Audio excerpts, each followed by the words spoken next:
Nigeria, God curse those people.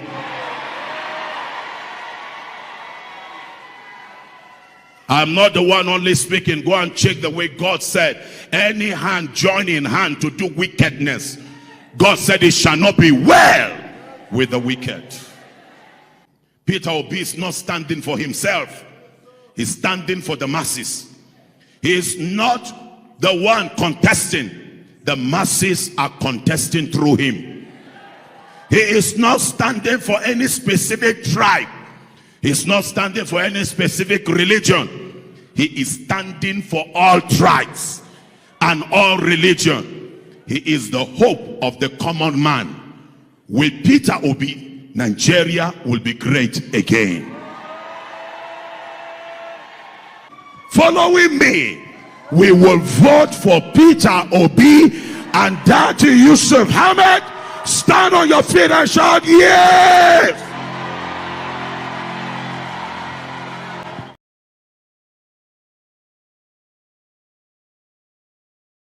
Well, my final comment is to appeal to Nigerians. No other person can build a country except you. This country is only country we have. And only us can build it for ourselves and our children. Only us can make the sacrifice that will make it work. We have an election coming up on the 25th of February for the election of the next president of Nigeria, which is the most critical. And I repeat, go and collect your PVC. That is the opportunity to contribute in electing that person of your choice you think that can solve this problem. We are going through a critical phase. This is an existential election for our country. It must not be based on tribe. We've heard that story enough. It must not be based on religion. It must not be based on anybody's tongue. It must be based on character that has a proven record that is verifiable and we can trust. It must be based on competence. Somebody who has proven competence with a verifiable background. We know his name. We know where he says he's gone to school, where he has been. In my own case, I've said it. My name is Mr. Peter Obi. I went to Christ the King College, Onitsha. I was in University of Nigeria, Nsukka. For trainings, I've been to several other institutions of the world, some of which I'm an alumnus, like Oxford, Cambridge, Kellogg, IMD, Lagos Business School. Some I wasn't an alumnus, but I passed through there, like London School of Economics, Harvard, Columbia, Edo. So I've passed through there. And you can go and verify by this. I'm a trader. I've lived in the UK. I was doing a business in the UK. I have a company. As at the time I left the UK, I have the highest credit rating any UK person can. The record is still there. The house I own in the UK is still there. What I did in the UK is still there. I ran a business. I came back here. I was a director in several institutions where I didn't just start today. When I became chairman of Fidelity Bank, they told me I'm entitled to 2 vehicles as chairman. I said I'm not entitled to anything. I want to come here and do board meeting and go. And yet you can verify. So I want people with character and competence. We want somebody who has commitment. Above all, we want people with compassion.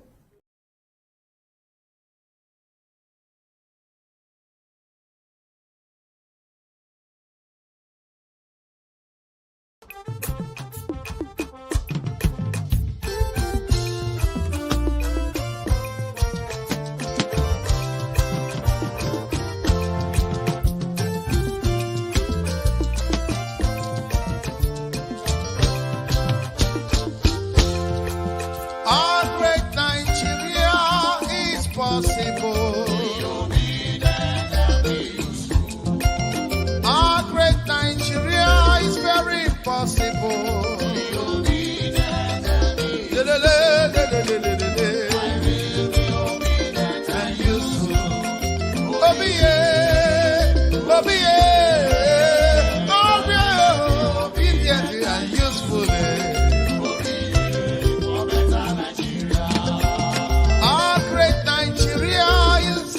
possible. Our great Nigeria is very possible. For better infrastructure, for better life, yeah, my people. For better roads, yeah, for better hospitals and health, yeah. For light today, for everything to work for us, for Nigeria.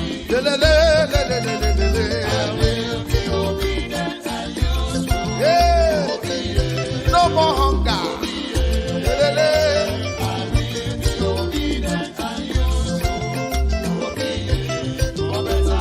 Obi for better Nigeria. Obedient and useful. Obi, Obi, obedient and useful. Obi, oh yeah, Obi,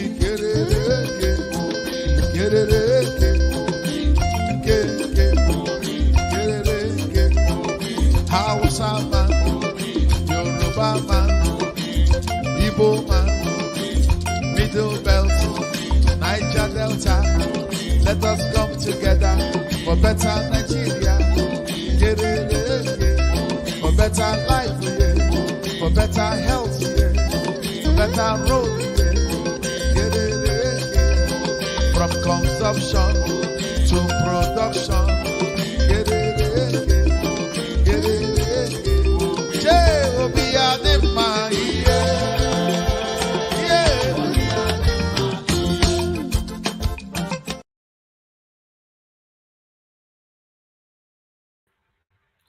All right, my people, good morning, good afternoon, good evening to you all. Please acknowledge my voice. How you guys doing today? It's good to be back here again. It's another wonderful day. Today is Sunday, 5th February, 2023. Thank you very much, my people. I appreciate you all. I can see we have a couple of people already there waiting for us. Yes, thank you. It's another wonderful day. We are going to be doing this together. Please, what you need to do for us right now is to help us to share this broadcast and like, help us to share. We want our voices to go far. We want others to know what we are doing here. Please share, and like. May God bless you now, my people. Thank you very much for joining us. Let me quickly acknowledge the people right there. Don't worry, I'll post the link soon. I forget, but I'll post them soon. Let me quickly acknowledge the people right there on the comment section so we can move on.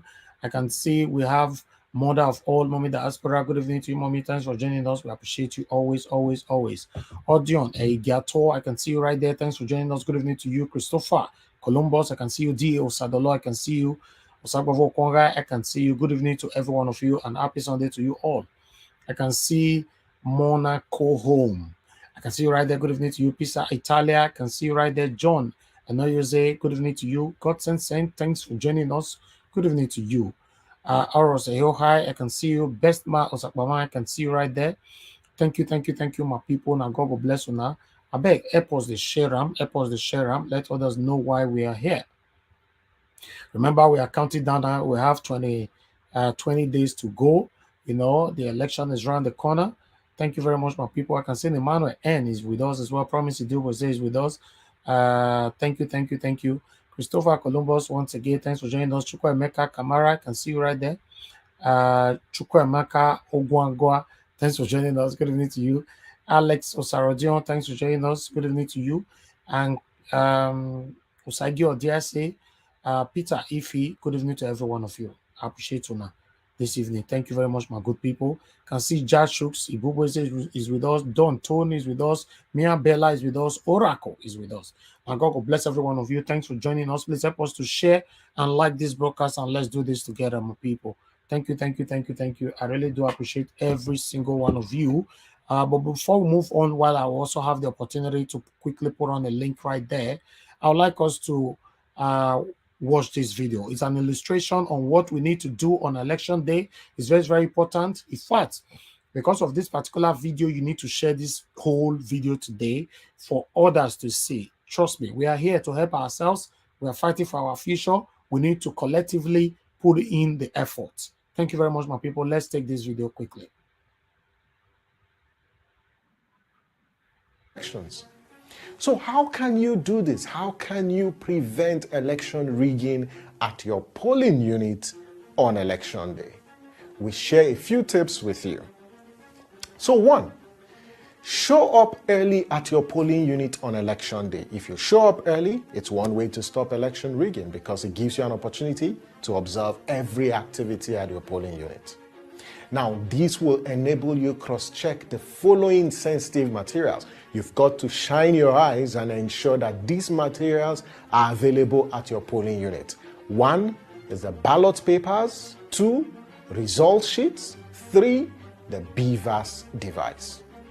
Now, before accreditation and voting begins, ensure you verify that the BVAS has 0 figure for accreditation. Next, after accreditation and voting, remain at the polling unit to watch the process until ballot papers are counted. Closely monitor the ballot counting process and ensure the results are recorded on the original form, and it's the form EC8A for the polling unit. Then you need to ensure the INEC official takes a photo of the authentic results for that polling unit using the BVAS only. Only the BVAS should be used to take image of the result sheet. Now, once the photo of the result sheet is taken, closely watch to ensure the INEC official uploads the results on the INEC election results viewing portal using the BVAS. Now, where there is no network to transmit the results at the polling unit, we encourage you to accompany the INEC official with the BVAS to any location with network and verify the result is transmitted electronically. Lastly, you request that the INEC official posts the polling unit's results at the polling unit using the form EC60 elections. So how can you do this? All right. Thank you very much, my people. I appreciate you all. We're going to play this, subsequently, because we need to give people idea, illustrations on what they need to do on election day. I like the part where he said you need to get there to the polling unit even before the INEC official arrive. This is a very, very important thing. Trust me. On that particular day, we shouldn't take it for granted. It's a day to make or to destroy. Thank you. Appreciate you all. Okay, let me quickly acknowledge for more people joining us right now. I can see Joy Osunabo just joining us. Thanks for joining us. Good evening to you. Samuel Olaka, I can see you right there. Rahim Ibrahim, thanks for joining us. Good evening to every one of you. Supernatural Prince, I see you right there. Mike Akambare, good evening to every one of you. Pat Osals, I see you right there. Thanks for joining us, my good people. I appreciate you. I appreciate you all. Patty Solomon, thanks for joining us. Kingsley Ogbona, and God bless all of them. Please help us to share this broadcast, like the broadcast, and let's do this together. Thank you, my people. Yes, I have my co-moderator with me today, Lefties, Atoya. Good evening to you, my brother. How are you doing today?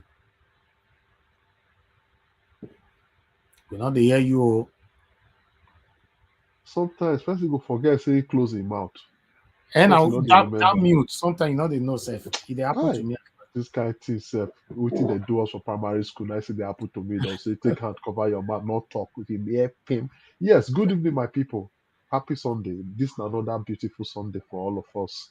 And as it's getting hotter and closer, for me, I'm so sweet and beautiful with big mindset that we're already there. So I want to say thank you to people on the comment sections. You people are wonderful. You've been doing it even before we came in here. I want to say good evening to the people viewing us so far. And I want to say good evening to those people that will join us later here on the studio. So thank you very much as we move on. Thank you. Thank you. Thank you very much, my brother. I appreciate you. All right. My people, I can see Madam Rita just joining us right now. Good evening to you, madam. Thanks for joining us. Usaze Omorodion, thanks for joining us. God bless every one of you. Please help us to share. Sonia Alex, I can see you right there. The link to use in joining us here is right there. I've posted it. Click on it, join us on the screen, and let's talk about the things that's affecting us. We don't have long videos like that today, but we have lots of videos. I don't know if that makes sense. We don't have long videos, we have lots of videos. Okay, long videos means a video that can consume more time, but we have short videos up to 5. Okay, let's start with that. Okay, my people, let's do this. I better make una share. Let me check how many people that have shared. You know, when we not check like this, we not know what they ask. You know, okay, we have 32 shares. Thank you very much. The likes, oh, now only like never go. We have 56 likes.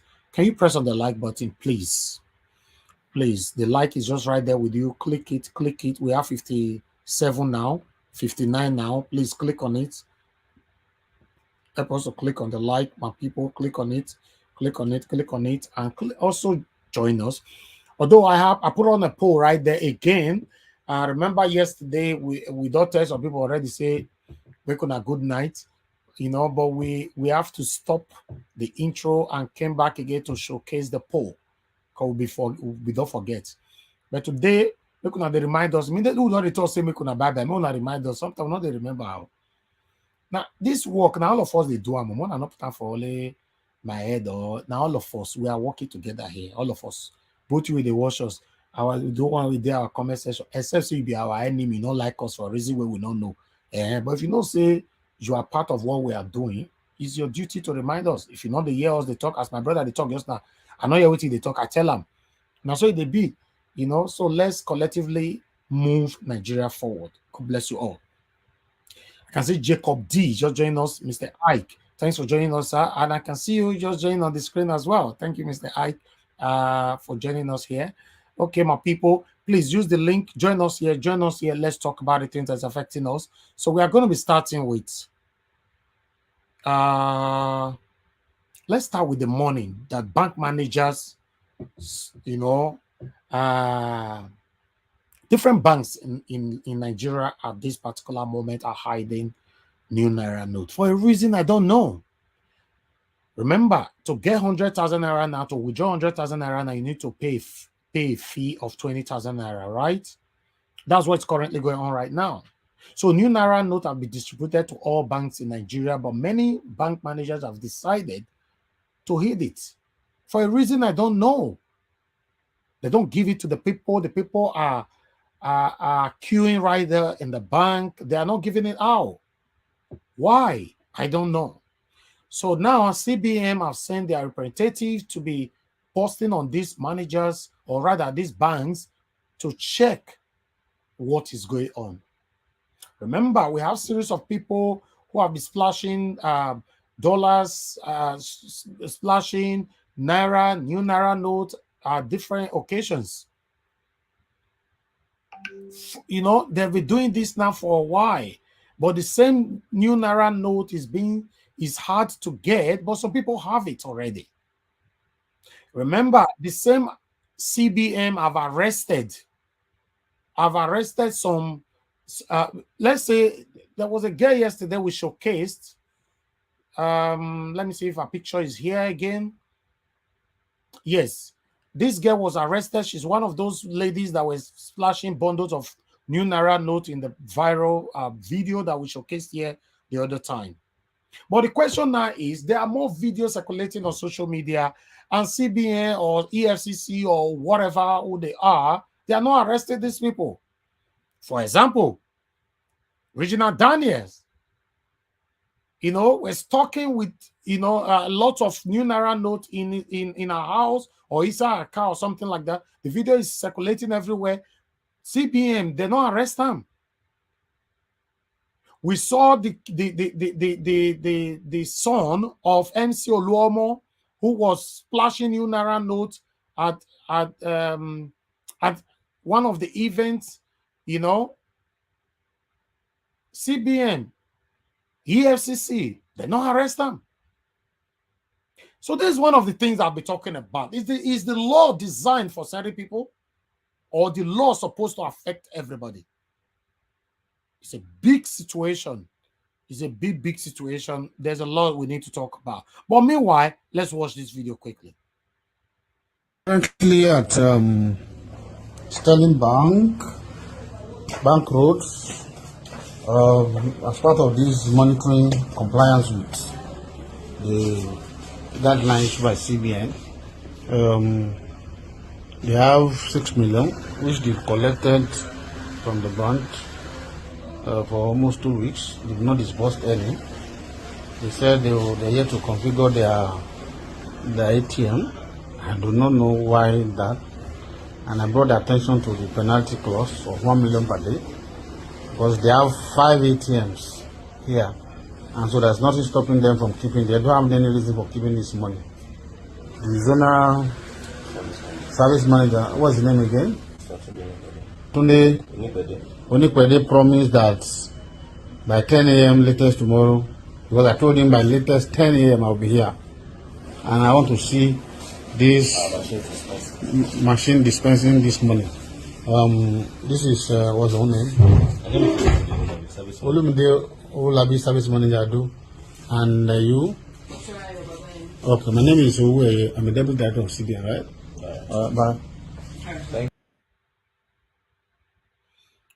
All right, you all can see that we have another one again, which I'm going to be showcasing later on. But before that, I would like us to remember Elrufai came out the other day trying to talk down on Christians in the north.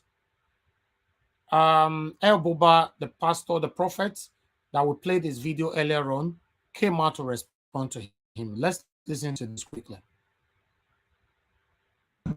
To every Christian and Muslims, I want to say to every one of us, recently you have had one of the key northern governors again coming up to say something that is insulting to us, insulting to every northern Christian.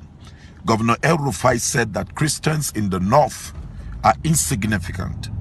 He said Christians in the north are insignificant. This is what he said. Christians in the north, how many are they? This is an insult to every one of us. And my worry is it's no longer about Elrufai. It is with every Christian who in any way would put their feet or their thumb to vote APC, to vote Muslim ticket. I said this to you, that God's judgment will surely respond to you. And I say this, woe to anybody who will do Muslim ticket.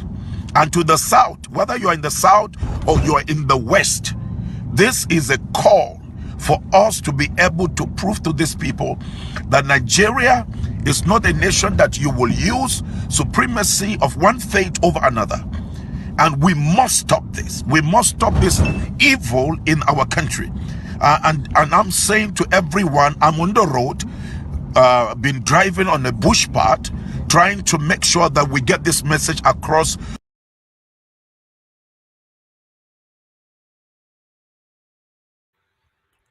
Now there the video end, so but I would like us to move on, because like I said, we have a couple of videos for you today. So but we have more of them are shorts. Okay, now INEC or whatever, I don't know who finds out, but there's some information going on right now that there's a lot of people that were found in Nigeria. They are not Nigerians, and they have PVC. I would like us to listen to this video first. Let's quickly listen to this video. Thank you so much for staying with us. Now, men of the Nigerian Immigration Service in Kaduna State have arrested at least 500 illegal immigrants in Zaria local government area of the state. The men of the service have been on what they described as a special operation since the beginning of the year, and the arrest was made after they received actionable intelligence reports. Controller of the service, Liman Killa, who paraded the immigrants on Wednesday, said at least 65% of them are from Niger Republic, Chad, and other neighboring ECOWAS countries. Despite not being Nigerian citizens, national identification number slips and permanent voter cards were recovered from several of the arrested persons. according to the record available to me, 516. The last arrest was over 1,000, but this one is 516 non-Nigerians illegally staying within the Zaria metropolis. We are moving to the other zone, which is Kapanchan zone, all in an effort to make sure that non-Nigerians did not participate in the electoral process. Are they from Niger? Most of them are from Niger. The greater number are from Niger, carrying like 65% of them. Then we have nationals from Togo, Senegal, Cameroon, and Chad. They are being profiled, and when they are profiled, we are going to find out whether some of them are still in possession of PVCs because they are from a different zone. People now see this is the reason why they talk and say this election not go easy like that to not be the way they look at. You know, these satanic politicians, they have started paying people from another country to come and collect PVC. In fact, all these people, all of them have PVC. We, the Nigerians, many of us don't have PVC yet. We could not collect our PVCs. So it's pathetic. It's something that we must take very, very serious. Meanwhile, we have a message for the youth in Nigeria. Youths of all universities, I greet you. Ensure that you do all you can to vote in this upcoming election. If you have to go back home to where you registered, go back home. Leave school. 1 week of not being in school will not make you to not graduate. I'm in my 30s. If you add 8 years to my life, I go down cross 40. My life has already started. A lot of you are in your 20s, your life is just beginning. I beseech you, go home and vote. There is a reason why when you were registering to vote, ASU was on strike, you were at home. Election is here, they're putting exams for you. Around election time, we're working with masterminders. Those exams should be boycotted. Because if we fail it in 2023, expect more ASU strike. Expect more frustrations. My voice is shaking because I'm so sad, I'm so angry, and I see what is going on online. Look at how Nigerians are begging to get their own money. You make money, you suffer, you sweat, you make your peanuts, you put it in the bank. Now to get your own money, you are begging to get your own money. There is no fuel. The suffering is too much. The suffering is too much. Nigerian youths, there is a reason they don't want you to vote, because they are used to getting the uneducated, the illiterate, the elderly votes. But NSAS, we showed our hands. We NSAS, we let them know that we were tired. Enough is enough. We are coming for you. We are voting you out. So they walk silently behind the shadows, masterminding how to ensure that you don't vote. Nigerian youths, I beg you, do it. Ensure that you vote in this upcoming election. We must break free from this bondage. We must break free from this bondage. We must break free. Enough is enough. Ensure you vote in the upcoming elections. Okay. All right. That was so emotional right there. When I watch them, I can feel it. Trust me, my people. Sometimes it looks like a joke to some of you. Yes, it looks like a joke. Oh, now election. Listen, you are playing with the official right here. We are going to be listening to some of our Nigerians in London, in the United Kingdom, who reacted to this presidential race. Who to vote for, why, and why. Listen, my people. Like our sister just said, if you miss it now, in fact, let me add to what she was saying, because she say 8 years. 8 years. Probably she will not cross 40. Who tell you saying that 8 years? How you tell no? 8 years, care. If we miss this opportunity, this kind of movement, before we see it again in Nigeria, is probably going to be 50 years. It is say easy. The spirit of unison that we all are practicing right now, before we can be able to gather this again, is going to be very, very difficult if we miss it this time. please talk to your people. If you are watching me, make sure you go and vote. If you cannot vote, you're watching me from diaspora, make sure you talk to the people in your own community. Talk to them. Encourage them. In any how you want to encourage them is not my business. Just encourage them. Make sure they go vote. Meanwhile, I would like us to move on and listen to what some Nigerians in United Kingdom have to say here. Who would you vote for if you have a vote? Yeah. To be there during the election. Actually, I will vote to the right person. Right person, no other person rather than Peter Obi. Okay. Yes. Can I ask you why you vote for Peter Obi? The reason is that we have been told Peter Obi is well sincere. We understand the way we see things. Actually, being the governor and ex-governor of Anambra State, Yeah. He did a lot. He really did a lot for Anambra State. He don't go workers. Yeah. I myself am from Anambra precisely. Okay. I benefited on the powerful work he did in Anambra State.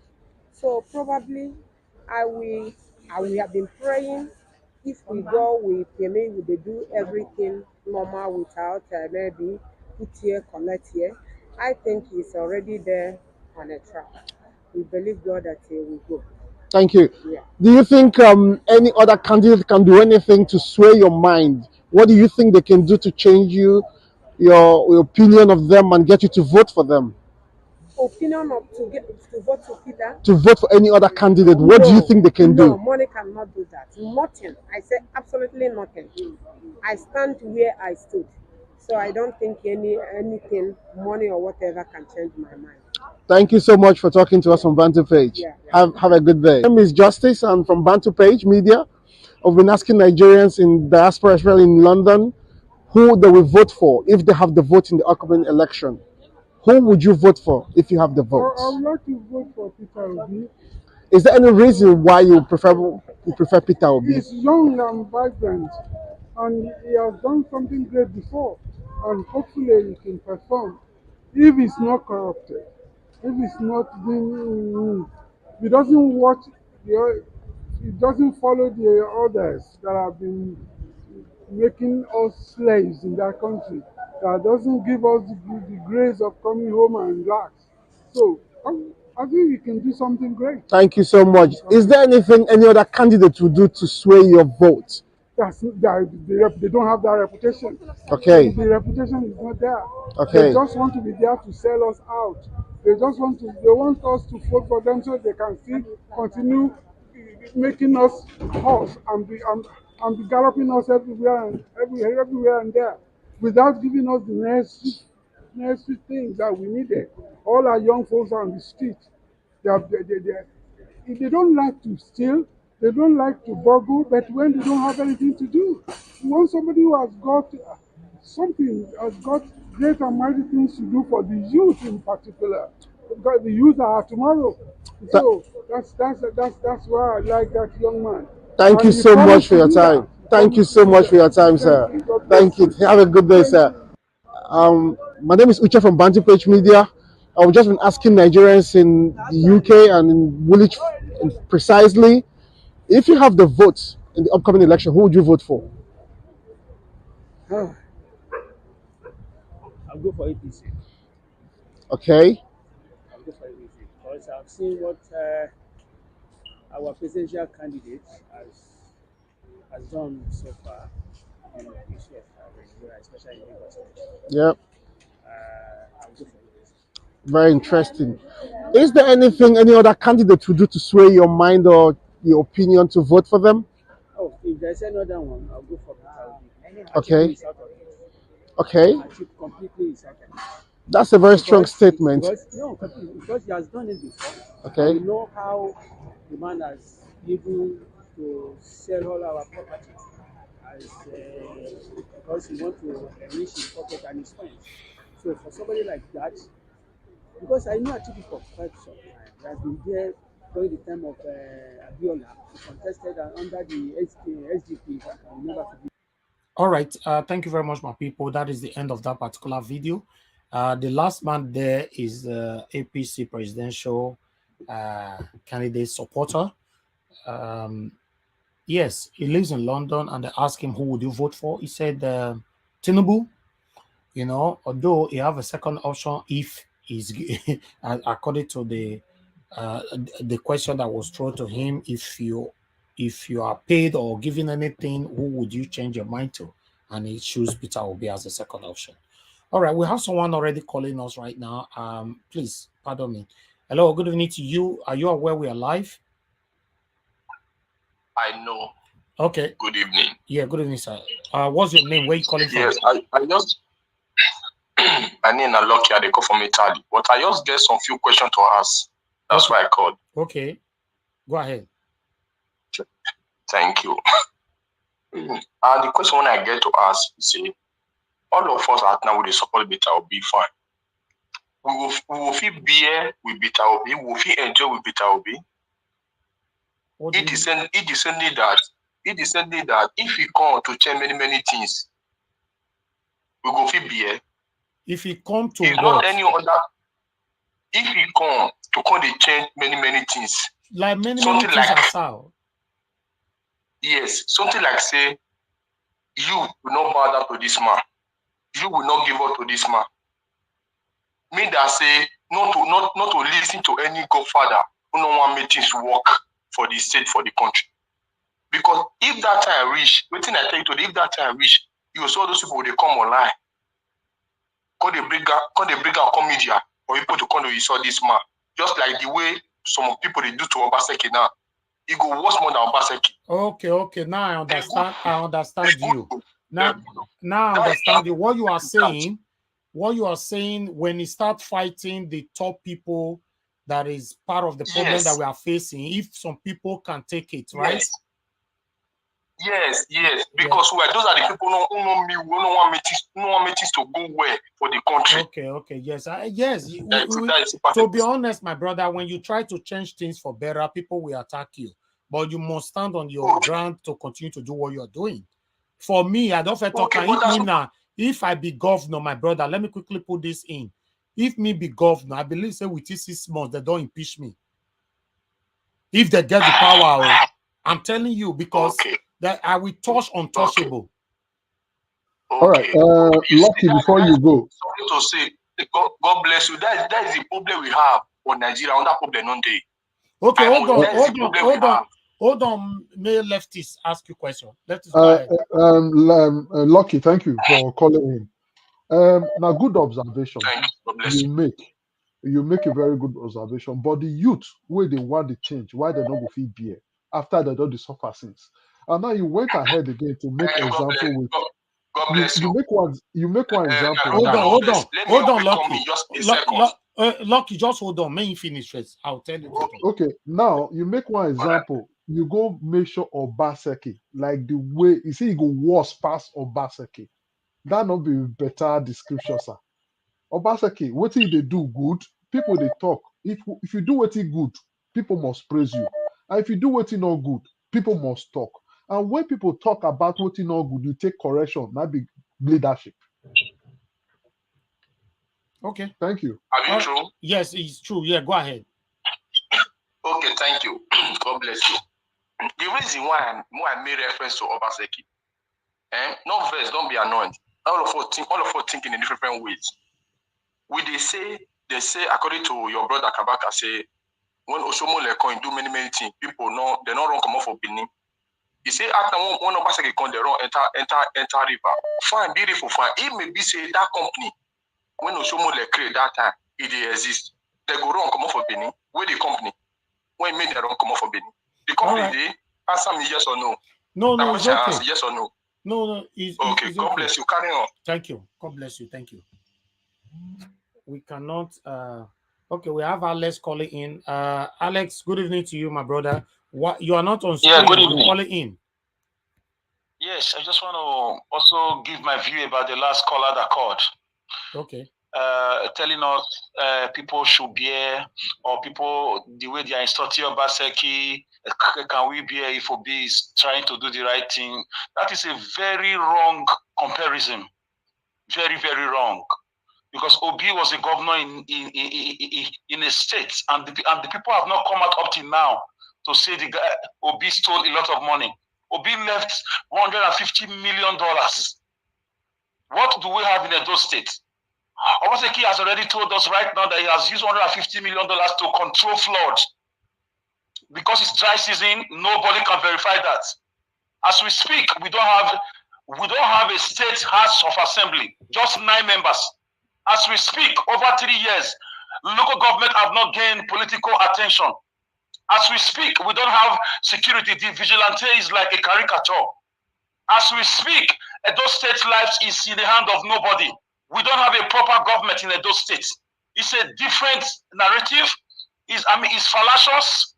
For me, it's a boogaboo that should be rejected. We know that changes do not come overnight.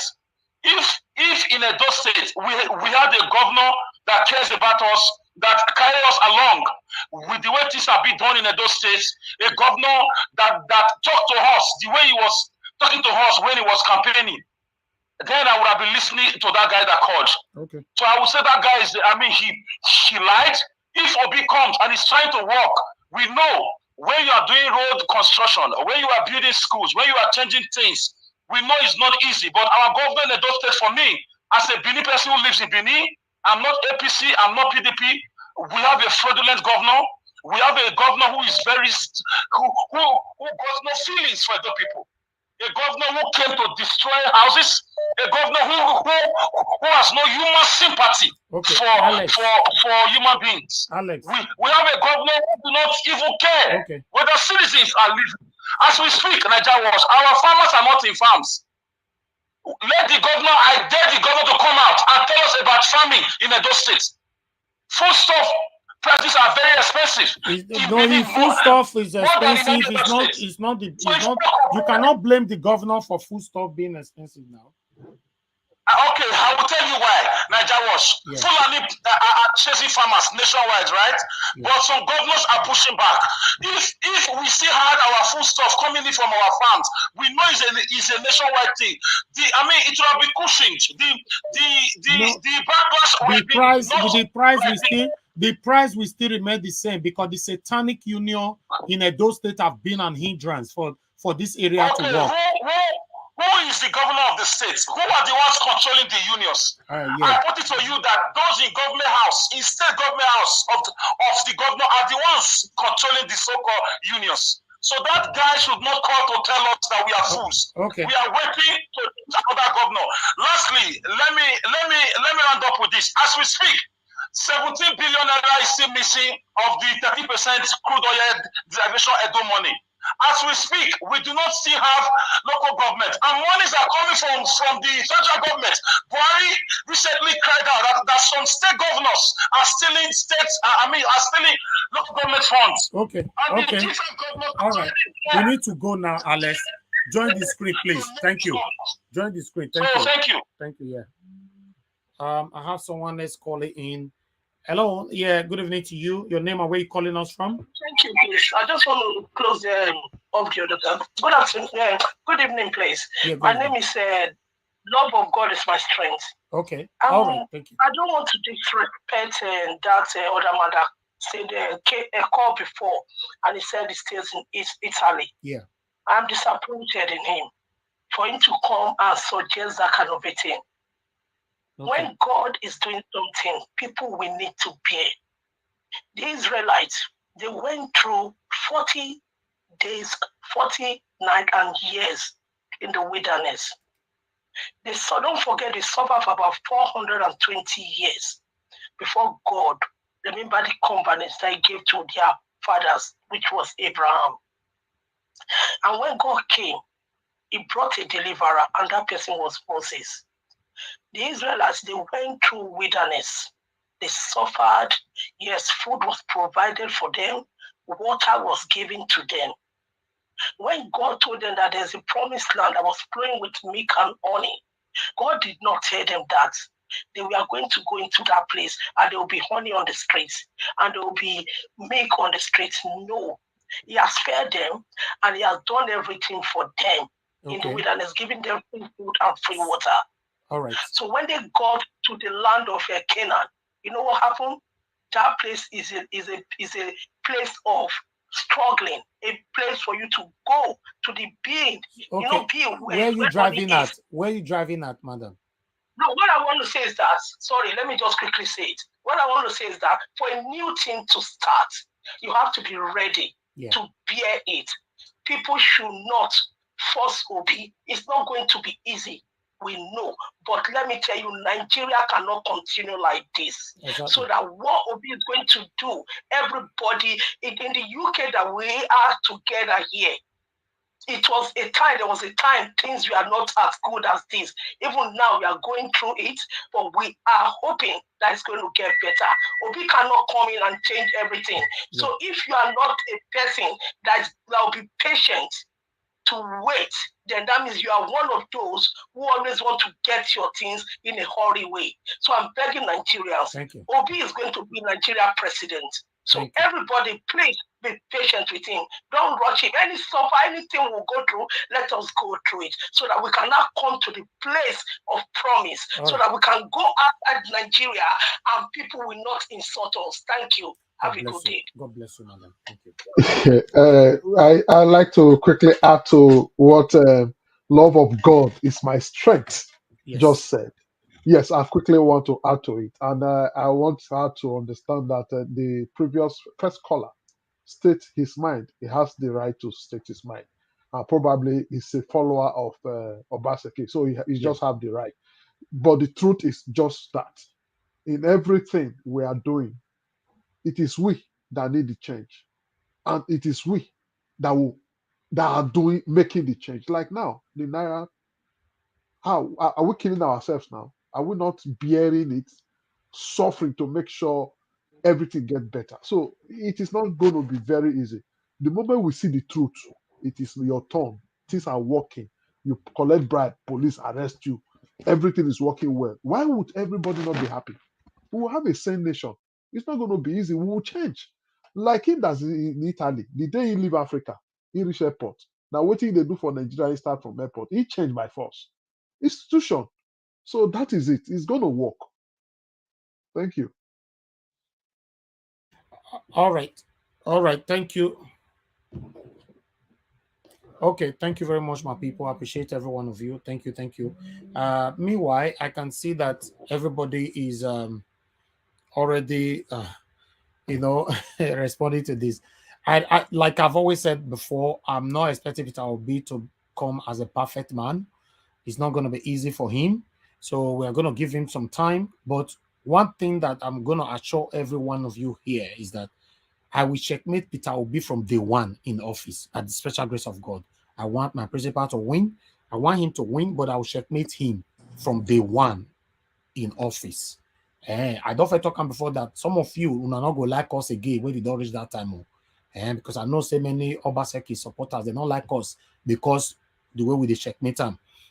So that's one thing I will show you. We have somebody on the phone. Thank you very much for calling in, Mr. Aigbe. Thanks. Please talk to us.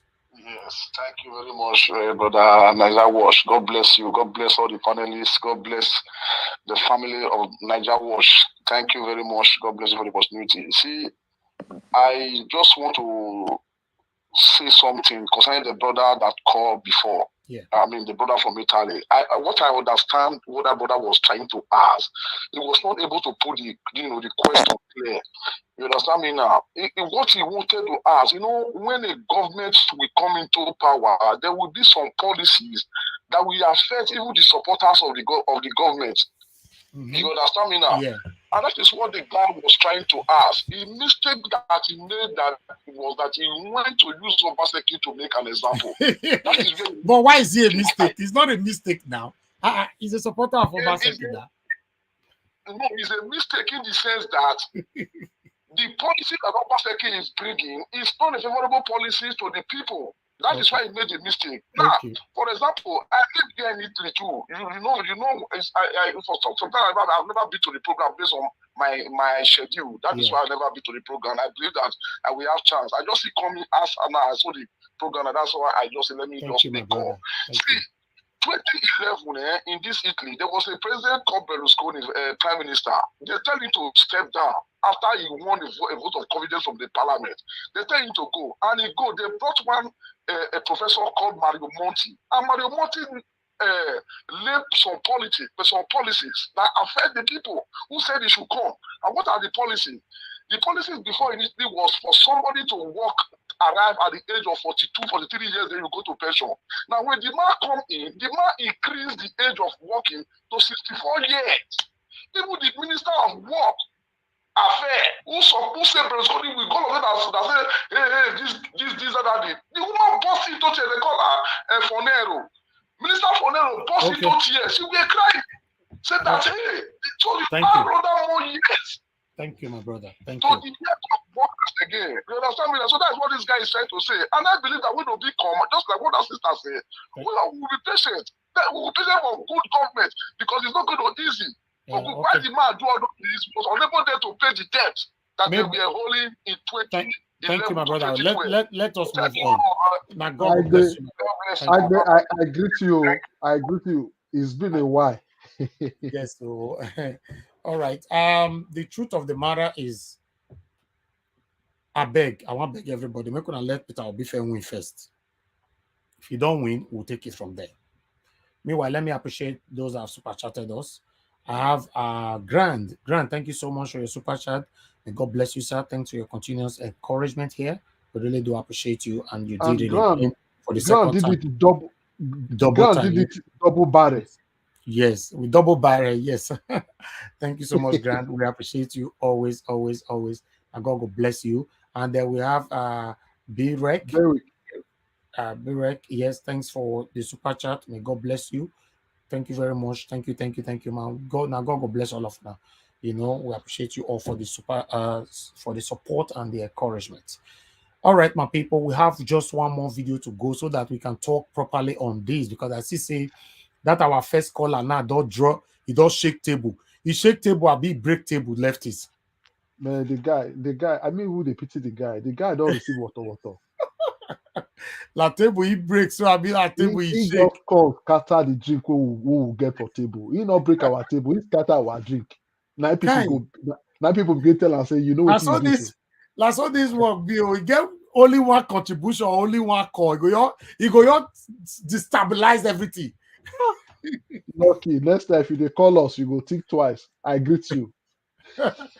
My brother Lucky, may you go drink better cold water now before you come back later. No, as you talk, that mean they see the guy, he laugh, not killer, he don't fall for chair. He don't fall for Kai, but I think I'm easy. Everybody entitled to their opinion. Thank you very much, my people. God will bless you. We are saying you will come to you. Kingsley and Hardwood definitely will come to you. We are seeing you. Thank you very much. Okay. Who? Okay. Yes.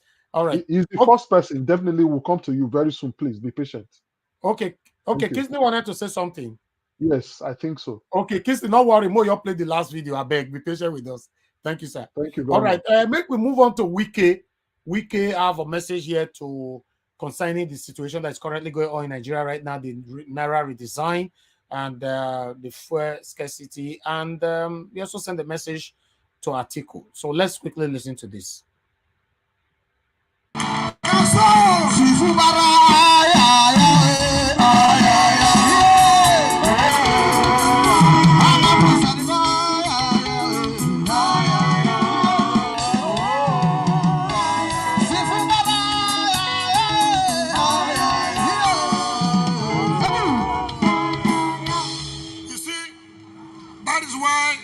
We say in Nigeria there must be the principle of equity, there must be the principle of fairness, there must be the principle of what? Justice. And that's why when we say Iyendeba,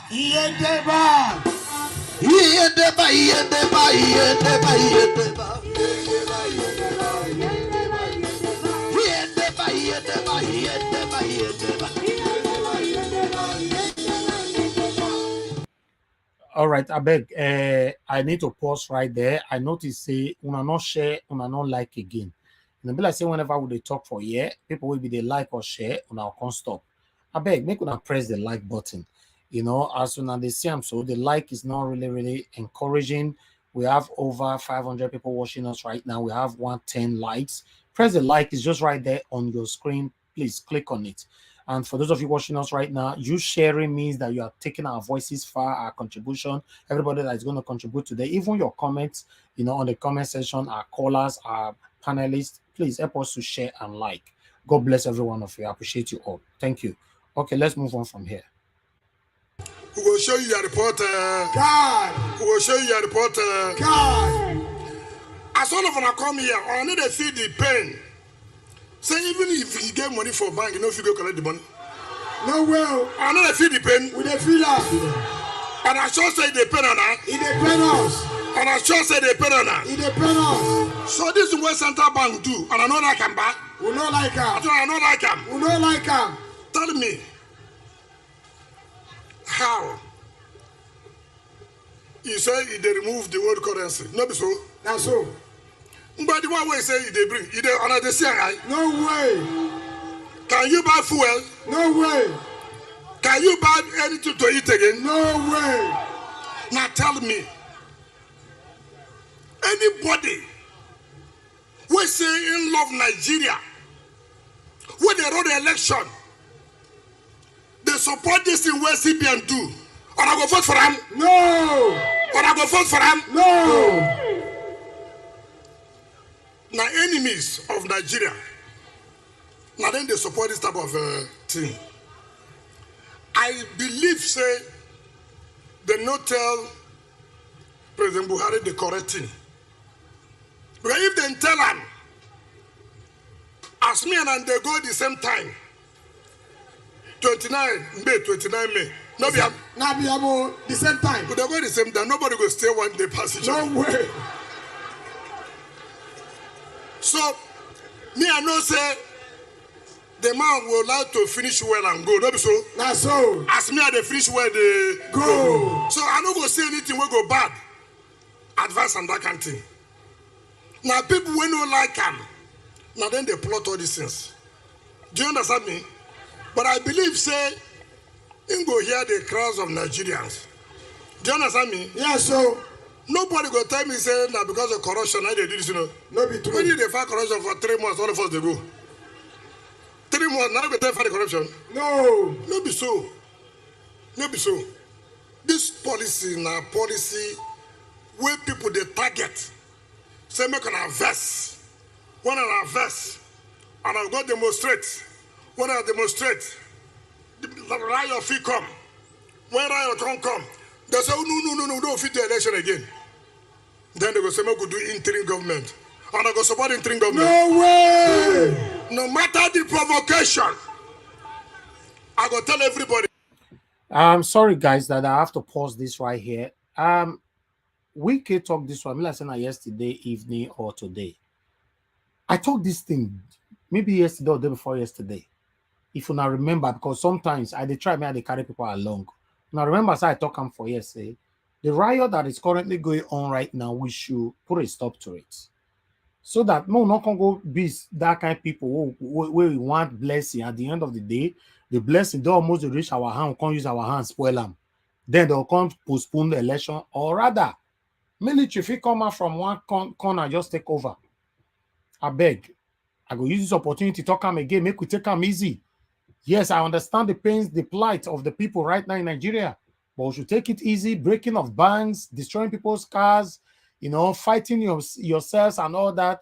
It might lead to, because these people, they know, say they're already defeated. They already know, APC and PDP know they're already defeated.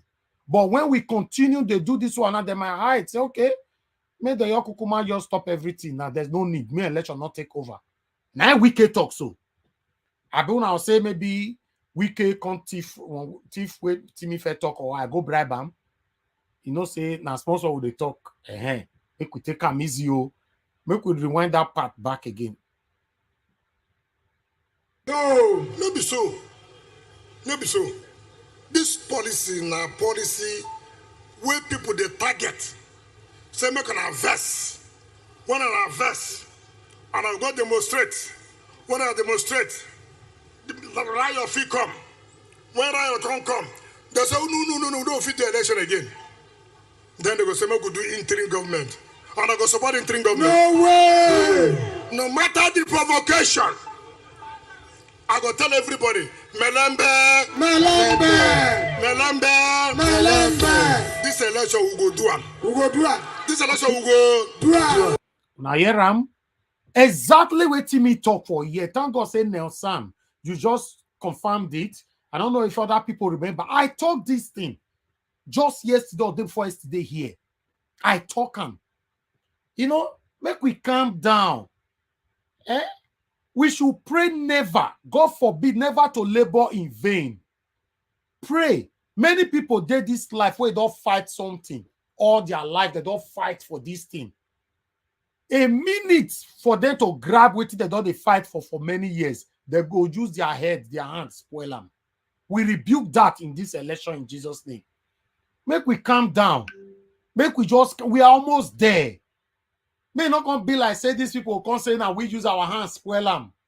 Because what is currently going on in Nigeria right now and see the video that is currently circulating everywhere is not what we want. Thank you. I go tell everybody, Melembe, Melembe, Melembe, Melembe. This election we go do it. We go do it. This election we go do it. This election we go do it. Because nothing will stop Opopo Nkoroma to be governor. Nothing. God don't ordain him. Yes, sir. So anybody when they do anything, make you vex, to go protest, to go fight, make enemies come capitalize on that. No way. To say they don't postpone the election. No way. My interim government, far. This election, now by a PVC, no be so. Now so. This election now by waiting. PVC. Now by waiting. PVC. This election not be election of Kabalo. Now election of what? Nigerians. That's so. Now election of what? Nigerians. Kabal stay where you did. Allow Nigerians to use their PVC and vote for their son to become governor. That's so. For Barinada and Piggy to become senator. That's so. For Abiante to go back to the House of Reps. That's so. For Adolphus to go to the assembly. He don't finish. Not be so. Not so. Make nobody try them to say they won't do anything when they go score to this election. If those people will be agents, devil will go see them. Not so. All this when they plot this party, them and devil will go meet. They will meet. Not be sure I talk. Not so. Not be sure I talk. Not so. We go use our PVC to do it. Prepare them. What do yes, we can prepare them.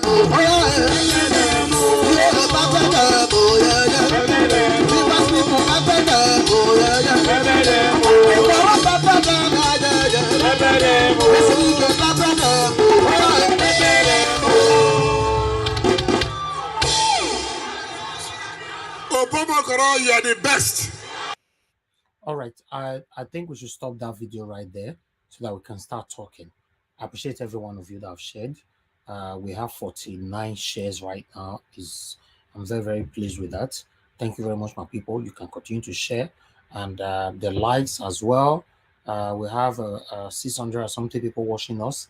And the likes, and that like, now be like say they're questionable today. We have 143 likes. Can we get more likes, please? Click on that like. It's just right there. Why be saying that when we talk that time at the presser? That like, God bless you. When at the presser, take that like to 200. At least a minimum of 200 is fair. It's fair. Press the like. It means that. Let me explain again. When you share, you are hitting on people directly. You are taking our voices, our contribution. We are going to start with our brother right now, Kisley. So you are taking all our contribution to people's doorstep, right? When you like, you are asking YouTube to do it for you. YouTube will recommend this video for others later in the community where we all came from. YouTube, no, if you go recommend this video to a Chinese man, you understand? No, or Igbo, no. Now, the same community where we, you, me, all of us come from. If you date Italy, people who date Italy, we have one or two connection with you and the community, go recommend that to them. As I date UK, the same thing. If you date Nigeria, the same thing. you know. So please continue to hit on the like button. God bless you all. So lefties, back to you before we call on Mr. Kingsley. Not to hear you. Lefties. Yes, I will prefer Mr. Kingsley to quickly just take over because I Okay. don't know if Mr. Kingsley, just talk. After him, I will go. Thank you, Mr. I think Kingsley. it's Good the evening first to one. you.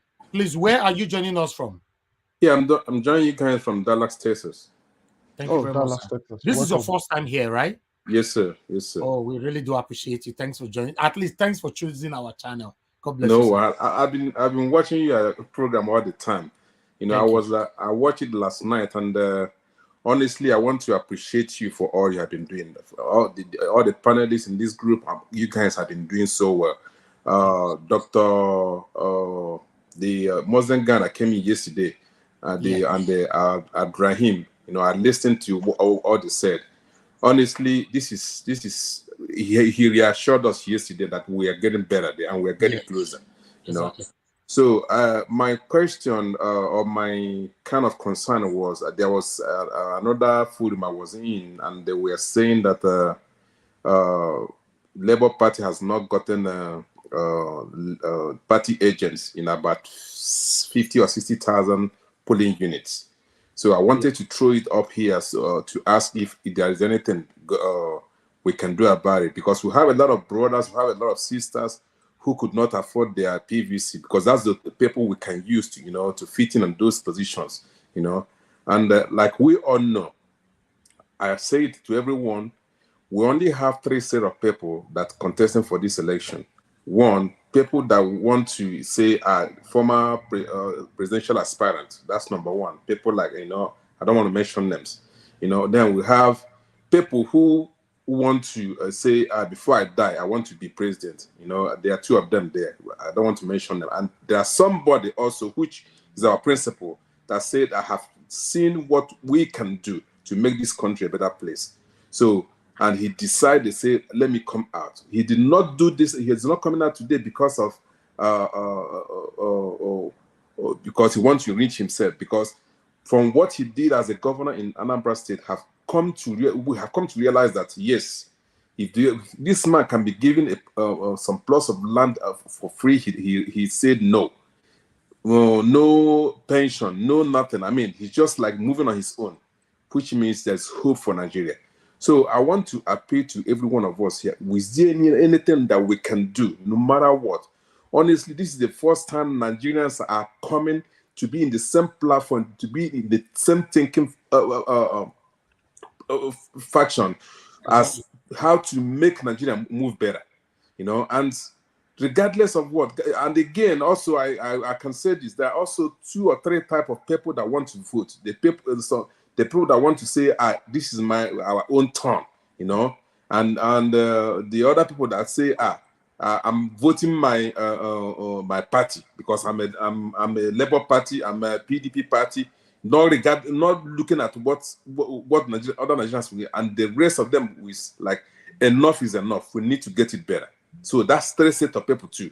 So please, we all need to, you know, talk more about how we can win this election. After winning the election, whatever P2B was gonna do, we're still gonna come out after him, you know. But our concern should be, what exactly can we do? Like what that Abraham said yesterday. Honestly, we need to focus more on that and focus more on what we can do to win this election. Thank you so much. Thank you very much, sir. Thank you for your submission. You know, that's a great submission right there. But I'll hand over to lefties to handle that. Yes, thank you very much, Brother Ken, and we really appreciate you being the first time. Assuming we have first time music for people, I would have continued to just be playing it for like 1 hour for you, so that you'll be happy. Now we're able, you know, to even go home. When we close, you'll be here. We'll come and meet you tomorrow. Thank you. Thank you. Yes, my brother, you just brought in something very important, and I believe the Labour campaign, Labour Party campaign committee are really working on it. You heard him saying it day before yesterday that they want to do it in a way that it is you that is voting in that area that would represent, be the agent. He said it. He said something like this when he was speaking. If you listen carefully, he said Okay. they want to get everybody involved. That every person as a Labour Party. That's why you have the town hall. He advised everybody to get the town hall apps. The informations will be there in every unit which Labour Party are going to be voting. As a Labour, as an obedient, you will be the one representing Labour Party in that unit. So he was saying that's why they needed funds to enable not them sending money or buying snacks for anybody that is going to be there. That we should also form a committee to assist in those areas. Exactly. You understand? Some people might just don't even want anything, but not regardless of that. It's also good you encourage them that say, okay, now I'm in this ward. I know there will be, we have 3 agents. I mean, we have 3 units in this ward. I can volunteer to say, okay, who is going to be agent here? I will give you the 5,000 for the day. And somebody will say, okay, I'm going to bring snacks. Naturally, it does happen on election day. People buy food. You don't expect that naturally will happen. But that's what he said, that this is what they are working on. And I believe they are going to do lots. That's why you need to also download the app. We encourage I all have obedient. it. The town hall app. The town hall app, right? Yeah, the instructions are going to be there. Feedback are going to be coming in. Like we in Nigeria Watch, we've been asking people in good. all the area, any area you are, bring somebody. If you can bring somebody from your own area, if you have a cousin or a friend or anybody in a unit that can connect us, just give us his phone number. He has a data. Connect us. We are ready to go live broadcast. You see what everybody's trying to put in to Yes. encourage people and give out information, because when we have informations like it will be very difficult for other people to change it because you have live evidence going on. So we are also trying to do that on our own part, but we've not gotten a lot of response from people that I'm bringing this person on. We've said this like months ago. This is the Okay. problem. People have not really responded. We'll be begging people, get somebody in all your area. Give us the person's phone number, and the person should ensure that he has a browsing phone, he has data. We're going to connect to that person direct. Okay. So I Okay. think your question would be answered, and Ibrahim talked about it when he was here. He spoke really about that. If you can go back and play it, you hear him explaining more on that. Thank you very much for bringing up that observation. Very, very important, because people, that is the fear. And I want to encourage you, don't fall into what these platforms are saying. No, I They are cannot. trying to use all strategy to discourage you. It's called a mind game. They already know that a lot of people, even most of them, their followers will vote to be. So they are Amen. trying to use everything. You will see it coming. They will say he will not win. He does not have this. Because This will not the have. This will have. platform Is is a mind game. big threat to them. This platform is a big threat to them. So they come to tell you it's not going to be possible, but we ask them a lot of questions. They have no answer to it.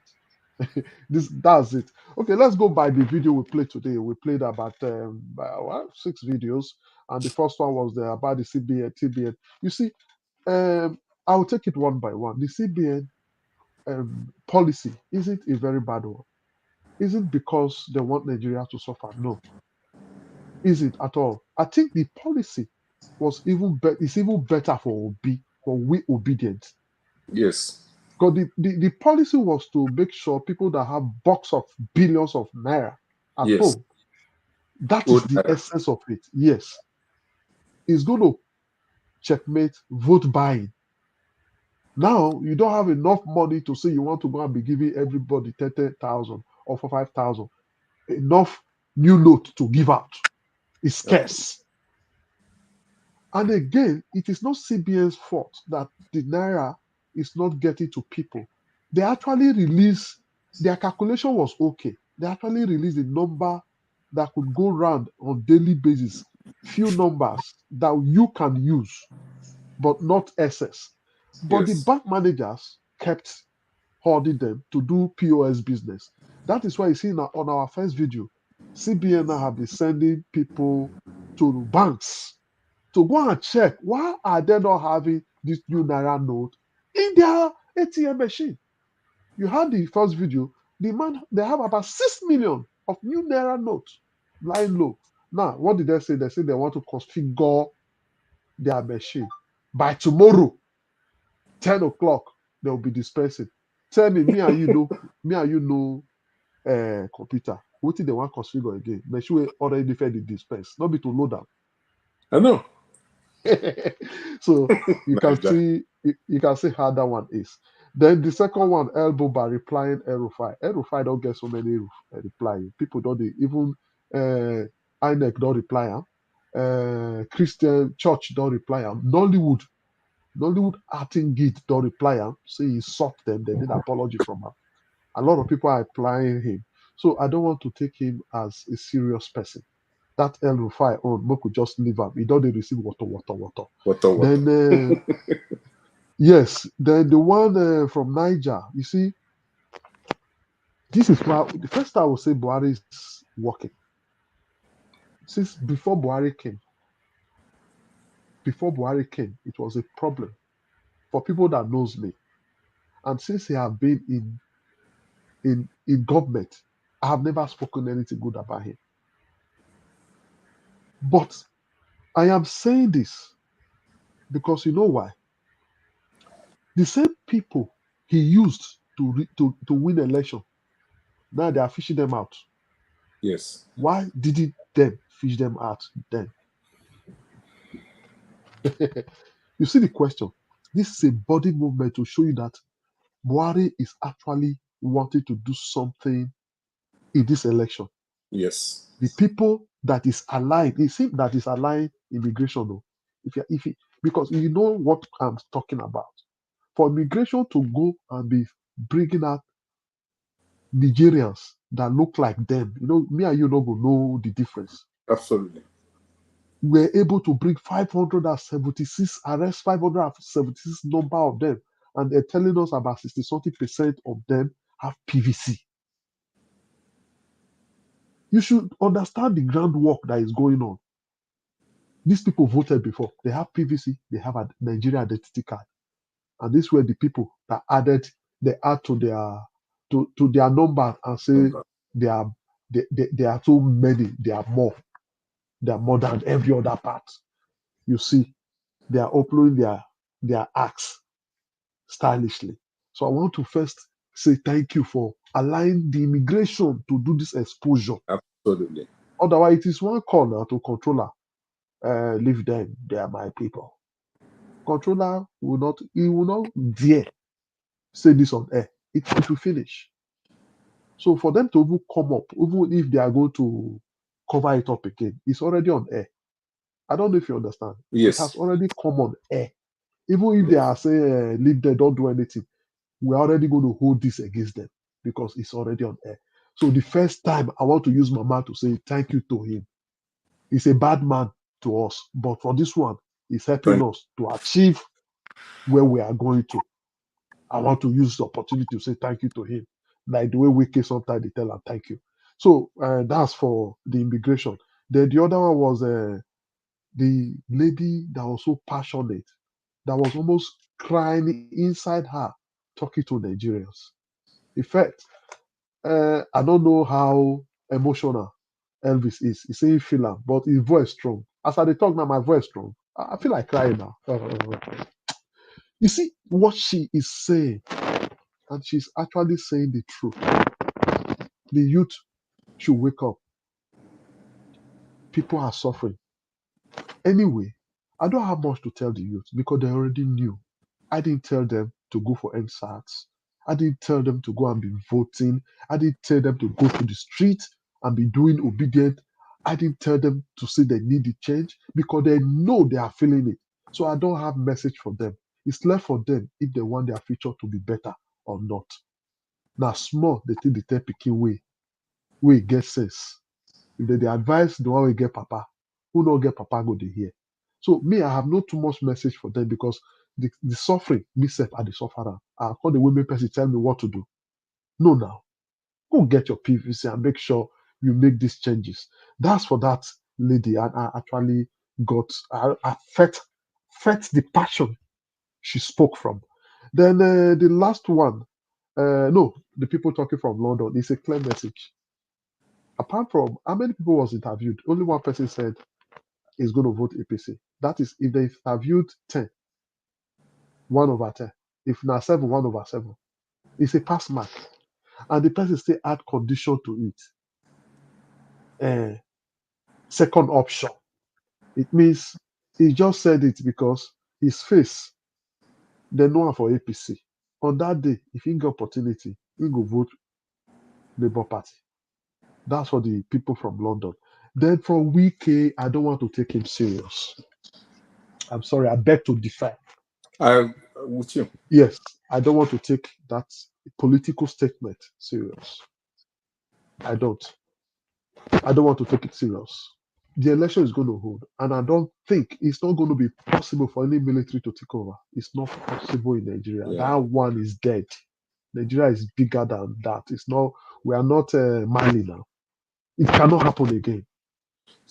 And for them to say that they are postponing this election, it's not possible because the reaction we are getting now is just temporary reactions because they need money. And by the time the CBN, if they actually do what they are doing now, by making sure they are showing us, that's why they are showing us what they are doing, by making sure money is being dispensed, temper will come down. I may not get £1 million from them, but if I'm able to get the common people that are on the street now, they're able to get their 10,000 daily or All right, 20,000 let's daily. move on. Let's hear from other people, leftists. Yes, I just rounded up. That is the last one, the week, the But week. what do you think about Wike's body language? I don't understand them again. Let other panelists respond to that. Yes, Wiki body's language is very clear. It's against the government. That is what he's saying. It's political language. Yes, it's clear. Don't vote them. Let's change them. Thank you very much. All right. Before you move on, let me quickly appreciate my brother Akin. The progressive NG. Thank you so much, my lovely brother, for the super chat. God bless you. I appreciate you always, always. Thank you for your support, your encouragement. Thank you. All right. Go to Elvis, not verse. Now Akin be progressive. Yes, NG. yeah. Yes. You don't change name like brother Nice. No, now that name they use for long now. Progressive NG. I greet you, sir. See my heart for Oppo. I didn't miss you for here. All right. Let's move on to the next person, which is going to be the next person is Mr. Ike. Is he Mr. ready? Mr. Ike, sir, are you with us? Please talk to us. Good evening to you, sir. Can you hear me, sir? You just unmuted yourself. Okay, yeah. Okay. Good afternoon, everybody. A blessed Sunday to all of us. Can you hear me? Yes, sir. We can hear you very clear. Good evening to you, sir. I want to start with what Brother Lefties have just elaborated right now. I think it's a very good explanation also. And from the Brother Kinsley, who brought the question, I think it's a very good one. We are at the crunch time right now, so whatever that is necessary that we can do to pass a very correct information to Labour Party, is to be more helpful and more needful for every one of us. Another question, I would like to start with the question, Brother Elvis. I was listening to the broadcast yesterday at the final tail end of it, and a lady called in and said something about what is happening in Lagos. And I couldn't get it. Why? Because I was still working and, was in between work and listening. She didn't give an information on what is going on in Lagos. And I know I heard you, Brother Elvis, said that you people try to reach out to Labour Party. What was that was going on? Can you hear me? Hello? We can hear you. Yeah, but I can't Yes. hear Elvis. Can you repeat that part again, sir? I said yesterday I was listening to the tail end of the program, and a lady called in to talk about what his brother or somebody suffered in his place of work because he refused Yes, to. no. The lady was saying that because the brother doesn't have a PVC, so they sack him from work. So it's an oppression, intimidation. Is not a good thing. So we are not too sure why that happened. So that was it. But I forwarded that to the Labour Party. Oh, okay. Okay, very good. And I didn't listen to the Labour Party man who came the other time. It was the same thing. I was working in the afternoon. It was so busy for me, I couldn't follow up. Yeah, But Mr. I hope that Ibrahim people had a very positive Abdul-Karim, conversation. Yeah. Okay. Go ahead, sir. Talk to us, please. Yeah, listen, somebody who talked about, I know that we're listening the day you talked about we should mellow down about, trying to cause any problem, the youth of Nigeria, in order to scuttle this election. All these things are manipulations. And these are the things that these people want to do, because they have seen the right, the handwriting on the wall. Remember, they said that there were two people that were tweeting in a room. From two people that were tweeting in a room, they said they were social media, people. From there, the story, the stage we went through right now. The two people has entered their skin and they are looking for anything where possibly to cause problem. But I would also advise that we should remain calm. Like Governor Wike was saying right now, our power is our PVC. No matter whatever they are doing, keep calm, cast your vote, stay there, defend your vote, let the vote be counted, and before you leave. So please let us not fall into their hands because this is what they are doing. You see now, Nigeria, we had 8 months as a strike. The governors of Nigeria never had any meeting with the president. People were being killed in Kaduna, everywhere. There was no emergency meeting with the president from the Nigerian governors. The first scarcity of December last year, no, there was no meeting between the governors and the president. But look at what is going on. In a space of 2 or 3 days about the issue of Naira and the issue of first scarcity, APC governors, they went to meet the president. So my brothers and sisters, just know that these people are looking for something they want to use to scuttle this election, but we will not allow them to do that. So like appeal that everybody is making, please, and I'm appealing to everybody. Let us follow our principle. Let us follow Labour Party. They know what is going on. They are in Nigeria. They know what is going on in the system. I was listening to the Secretary General of Labour Party this morning on Arise about what is going on. He talked about himself, that he was able to get only 3,000 about 2 or 3 days ago. He went to the bank. They were able to give only 3,000. And he said if he himself can only get only 3,000, what happened to the common man in the street? But also he did advise that everybody should remain calm. This is an instrument they want to use to make sure that this election is not over. So the Labour Party is not going to fall to that trap. And he's appealing to all the supporters of Labour Party. Let no one fall in that trap. Remain your eyes open. Be focused. Remember that we have 20 days to go. Get your PVC. Cast your vote and defend your vote. Forget about what they are telling you. P2B is not going to win. He's not going to get 25% in this state. It doesn't have a structure. It's only in the south side and southeast is going to win. He's only a religious bigot. He's only a Nollywood actor. Listen, my brothers and sisters, forget about these people. Let us remain focused because this is the crunch time. This is the time that they want to do everything they want to do to make sure that they distract us, but we will never be distracted. So whatever any of us can do, sponsor somebody, sponsor an agent. If you can be able to sponsor an agent in Nigeria, in your town, in your local government, even if it is not in your place, anywhere, you know somebody that you can sponsor as an agent. Please, this is the time we need everybody. This is the crunch time. There is no play in this time. So please, every information is important, and every information is needed right now that will be useful for this remaining 20 days. So please, I'm appealing to all of us. Let us mellow down. Let us remember that these people are looking for a way to frustrate this election, postpone this election, or do something. The Hanese and the Pandev and the Northern Middle Belt Forum already told you that this week. So it's not a joke. They have information more than me and you. So please let us remain calm. That is all my submission for now.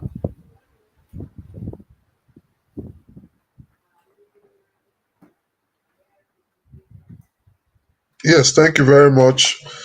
Yes, we need to calm down. Everybody actually need to calm down, and there shall be calm, I know. Because the moment they start getting the Naira note, if the CBN actually take it serious, there won't be too much outcry. So we'll just be calling on the next person, which is Mr. Chooks Obiboise. Mr. Chooks, please talk to us. Good evening, Mr. Elvis. Hello, Good Chooks. evening, Are you there? Yeah. Can you hear me? Mr. Chooks is talking, lefties. Yeah, good evening to you, sir. Thanks very much for joining us. Please talk to us. Yeah, good evening, Mr. Leftist. All protocol duly observed. I want to start with the banknote. I'm sorry, I'm gonna disagree with you, Mr. Leftist, that is not CBN's fault. Yeah, the policy they come about, it's a good policy, but how they organize it wasn't that good, because let us balance the good and the good side of it and the bad side of it. The people suffering are Nigerians. We try to catch the thieves. There's so many ways to do it. Heaping it on Nigerians for you to catch these people. I don't think it's the bravest thing for them to do, because people are really suffering. People are in pains. I can tell you. They could have done it the way it will not affect these people. Yes, change the money, but make sure that you have the capacity to make sure that people don't feel it. What excuse are they giving us that they give banks notes and they don't load it? Who controls the bank? Send out your people. If possible, give them more workers. If they are lacking workers, employ more people. When in Western world here we are, when this kind of projects comes on, people get job. That is what it is. It's all about creating jobs. So they failed to create job for an opportunity that occurred, and at the same time punishing Nigerians. That is unacceptable. If the bank managers are holding the distance, or whoever that is involved, take them down. Our principal said it in Chatham House. If you're on the way, so be it. That is what it should be. If you're actually saying that you are serving we Nigerians, that's what it should have done. Create a plan that would not punish us that much. We're not saying we're not going to feel the pain, but this one is beyond pain. It's beyond pain. We think about people who have little kids. If those kids get sick, what are you going to do? Their food. This is what Nigerians are facing. So it is central bank's fault. In as much as I acknowledge that they're trying to do something to prevent the vote rigging, but we cannot die. That's for that.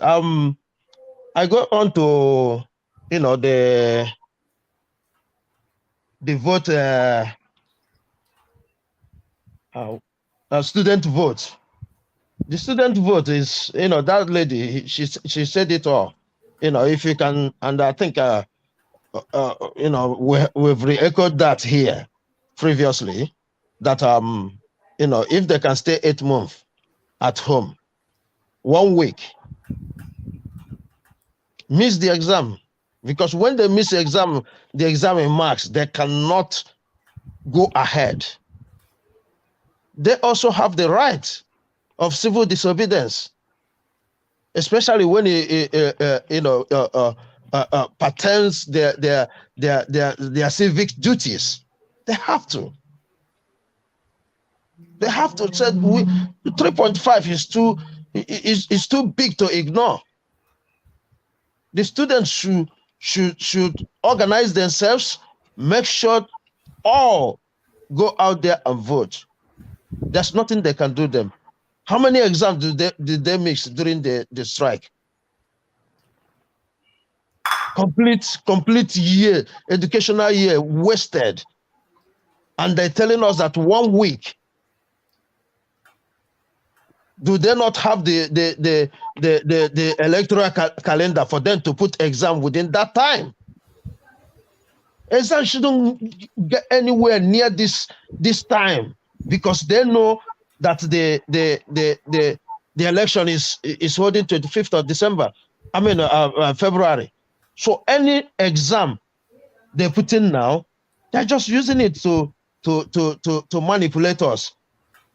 And I'm calling on the students, just like that lady said, do the right thing.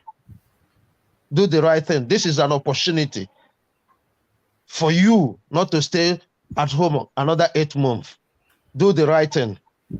Go out there, get your PVC, and make sure you vote and defend your vote. Then I talk on the immigration. Yeah.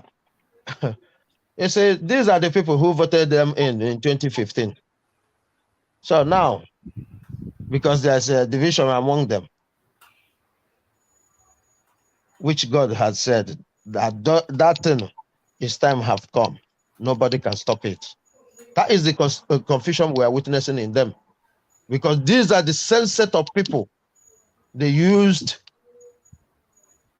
in 2015 election. We need more numbers, because they come here in their hundreds of thousands, if not millions. We need those numbers, because it shows us that they know where they are. If they can go out there and fish out 600 or so, then it shows that they can actually do the job. Let them finish what they started. Now that Mr. Buhari said that the APC will not continue, let him use that opportunity to purge out all these people they brought in 2015. That's what we're asking for. Let them give the immigration the list. They will bring them out. And INEC should make sure that all those PVCs are blacked out, because we can't have them come and vote in our election, because we know how their things goes. Before you know it, phone call will come, they are released. All these things, for me, is part of their plans to put us into confusion. I'm hearing a rumor that the APC is organizing a protest. So if that is the truth, like many people have echoed, that is a trap. And I'm using this opportunity and this very medium to remind obedience, do not die for their war. Do not die for their war. Allow them to go and mess themselves. It is a trap. Whatever action they are calling you to take, do not partake in it. This is just the beginning. Do not partake in it, because all they are looking for is an excuse. Let us not give them that opportunity for them to tell us stories. We are politically wise now. This is not the time. We've been suffering. Let's endure till the end.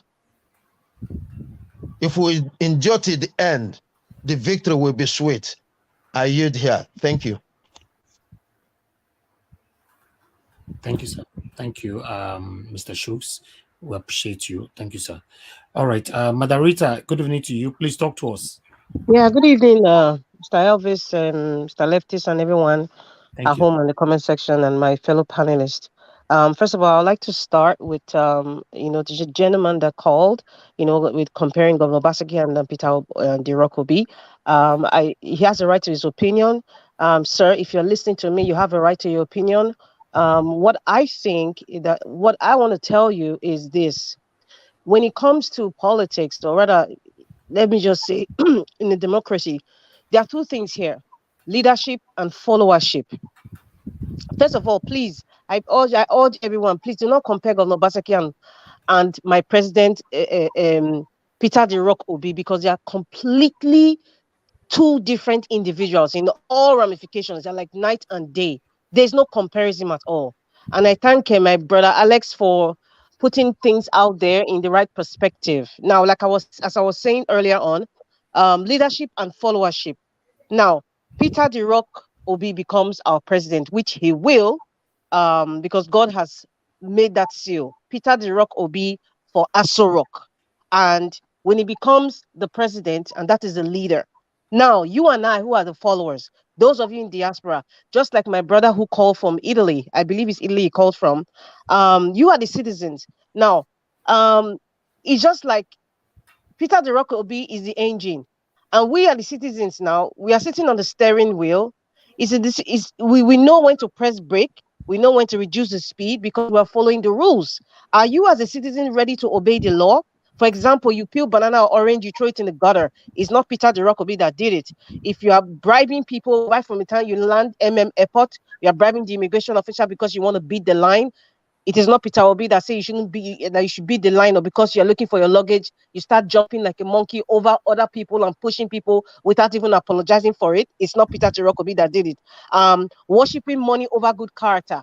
Most of us here who are listening to me, I'm not saying everybody, some of you, you know yourself.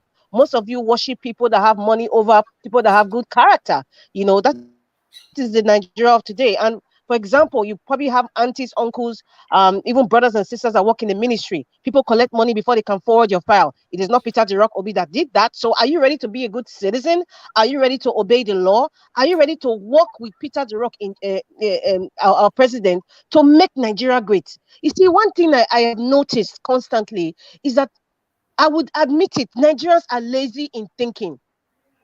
Nigeria just wants someone to cook the food, put it on a platter of gold, on a nice plate, and they will just eat the food without asking about the ingredients. The same thing, people will call me and, oh, I want to come to Canada.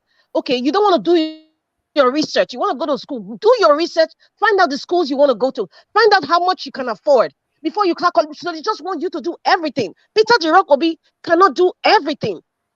We all have to participate. We all have to work with him, help him, because he wants a good country. And if we are thinking the same way, you ought to think like him, because we have to act the same way too. So it's Peter Dirokobi. Is a Nigerian as well. He's not an angel. He's not like a different being. His blood is red, just like you and I. He wears glasses. He's the same skin he has, the same melanin he has. So if he wants to be the president, that's why you shouldn't compare with Governor Basaki. I'm trying to educate that caller right now. It has also to be about you too. What are you doing to improve your country? Peter Dirokobi, if he brings any laws now, or if he says, I want to change no more peeling of banana and throwing it in garbage, or you throwing it in the bin.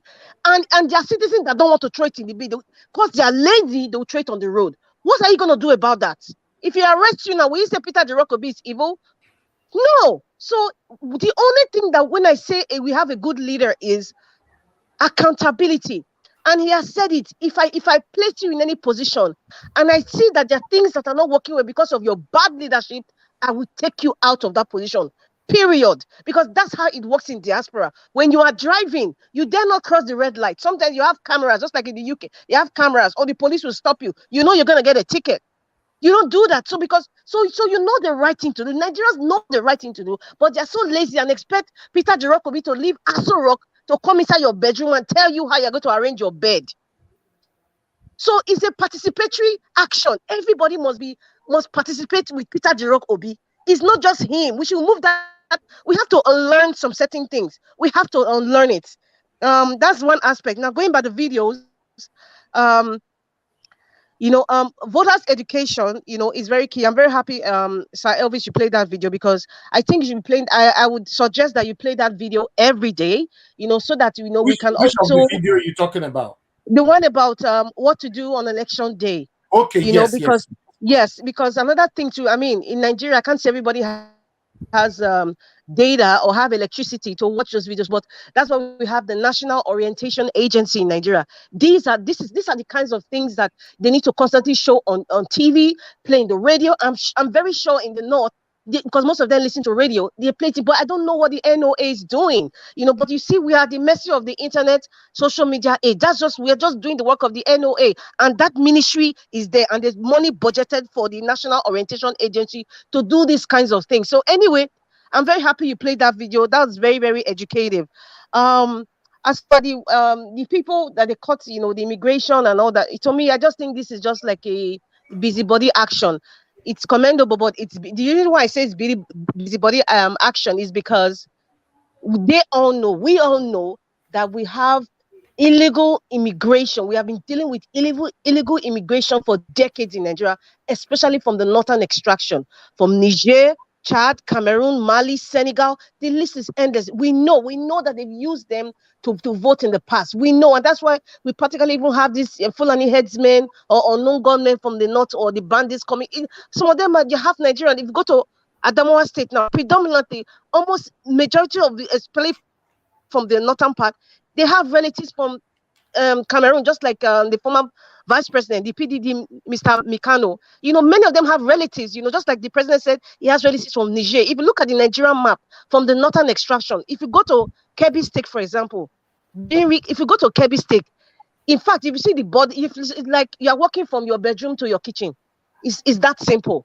So our borders are porous, painfully porous.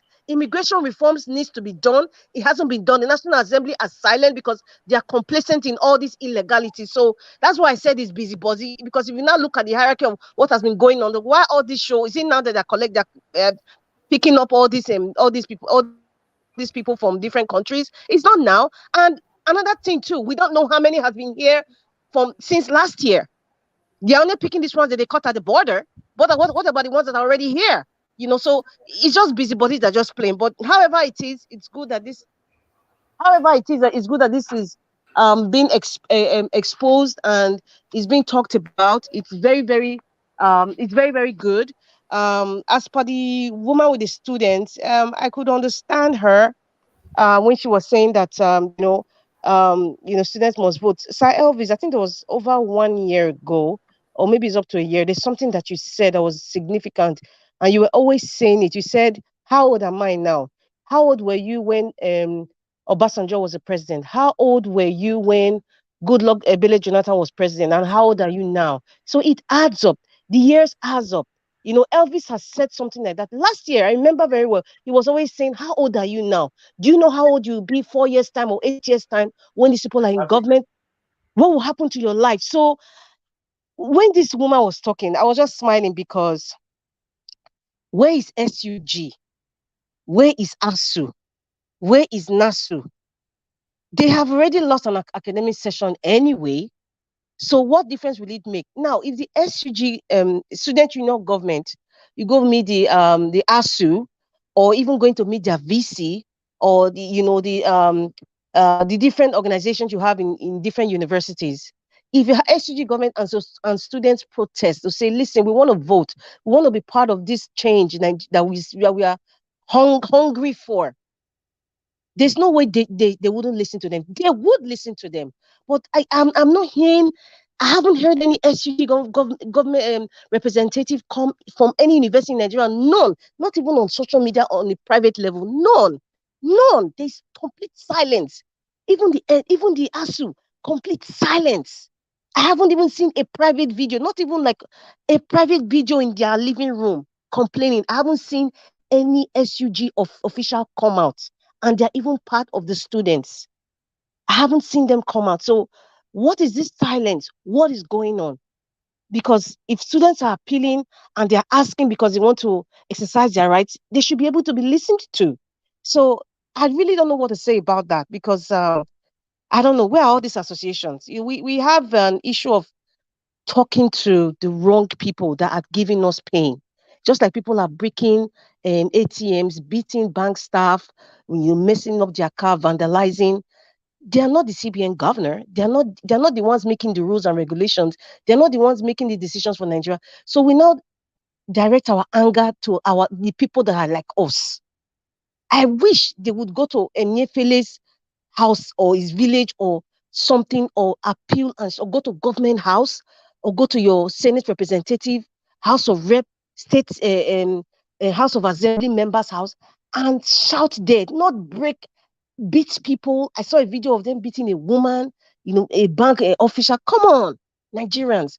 We do these things all the time. We blame people that are not part of the problem, and we leave the people that are part of the problem and just leave them on TV to be talking to us. Why? We should start, we should start unlearning some things. Even our train of thought, we should start to unlearning some certain things. And Governor Wike, and the video of the support in the UK, I think that transcends to, like, I would say majority of people who live in diaspora. I mean, the sensible ones, because the ones who are still supporting Agbado and Mikano or any other party, I regard them as they're not sensible. And this is not with all due respect, because really you cannot be supporting something that is clearly evil, or supporting something that is corrupt, incapable, disillusional. You're supporting it. How? Like, are you okay? You need a brain surgery if you're still supporting Mikano and Agbado. So, so these most sensible Nigerians in diaspora, they know the party they know that Peter Dirokobi is going to be part of the solution to really change and transform Nigeria. And for Governor Wike, that just don't say it as a political talk as usual. They're having their family quarrel, as far as I'm concerned. And, it's very normal for people to use the pains of people, especially the opposition, as a tool or as a yardstick to show that their party is better. Talk is cheap. And I know some people will say, oh, but Peter Dirokobi went to meet the IDP camp. Yes, Peter Dirokobi is a private citizen. He is a private citizen. He used his time. He went to the IDP camp, stayed with them, gave them words of encouragement, gave them food, and gave them a message of hope. He wasn't pretending. And he's been doing it even in Haiti. So it is not like he's just doing it now just for the cameras. So that's why you could see the difference. What Governor Wike is doing is using the pains of the people to advertise for his party. And that's exactly what he did, mentioning all the positions under PDP. What is all that for? Please, we need people that, if you are supporting or you are empathizing with the people's pain, we need to see the actions that you are taking on a personal level. So I'm just going to set aside whatever Governor Wike is saying. To me, is just another political talk, and it has no bearing to, or it has no solution to the pains of the people. Thank you. Yes, thank you very much, Madam Rita. We'll go straight to the next person, Alex Edopike. Hello. Yes, Alex Edopike, please. Can I quickly say something, please? Oh, Alex Edopike. I don't know if lefties. I'm here. Good evening. All right. Hold on.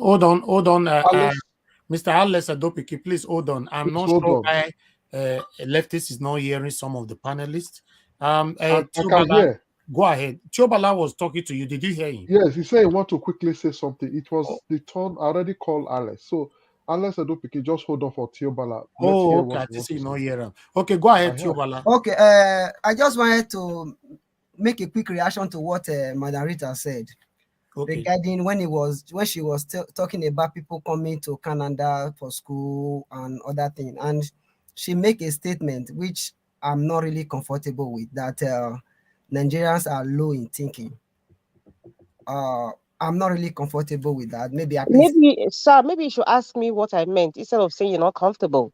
You should ask. Hold on, please. Just a I didn't minute. even say Nigerians are low in thinking. Please, can you play back that video? I said Nigerians. I said some Nigerians are lazy No. in thinking. Excuse me. They don't want to. They don't want to do the work. They just want it on a platter of gold. Excuse me. The truth of the matter is that when we make a statement, at least you make a very good point. Just that, if you have used some, I would have bothered myself so that people will not misrepresent you or misunderstood you. That's why I just want you to put it straight. Now that we said it now, is okay.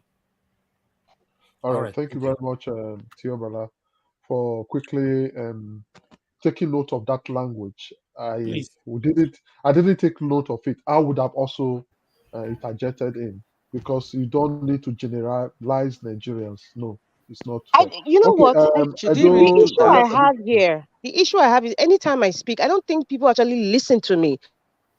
They just hear the words. I said some Nigerian. I know what I'm saying because I have experienced what I am saying. I heard you quite all right. People. I was not. No, you didn't I hear heard me. you. I have to Can you clarify play the myself video again. back? I said the last one. It's The last okay. one you said. It's you okay. All right. Theobala. It's all right. It's okay. All right. I have Amarita, somebody on the phone.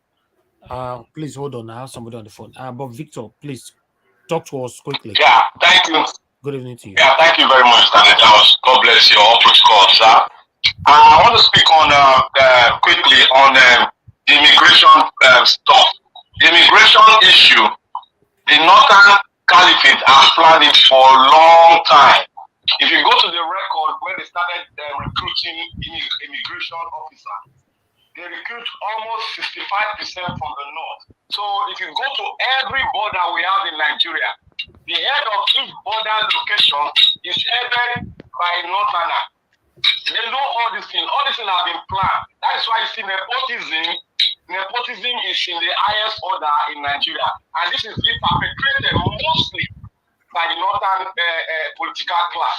And second, I want to talk on the educational part of giving our people holiday. I bet you many of us did not know the rules and regulations guiding university from NUC.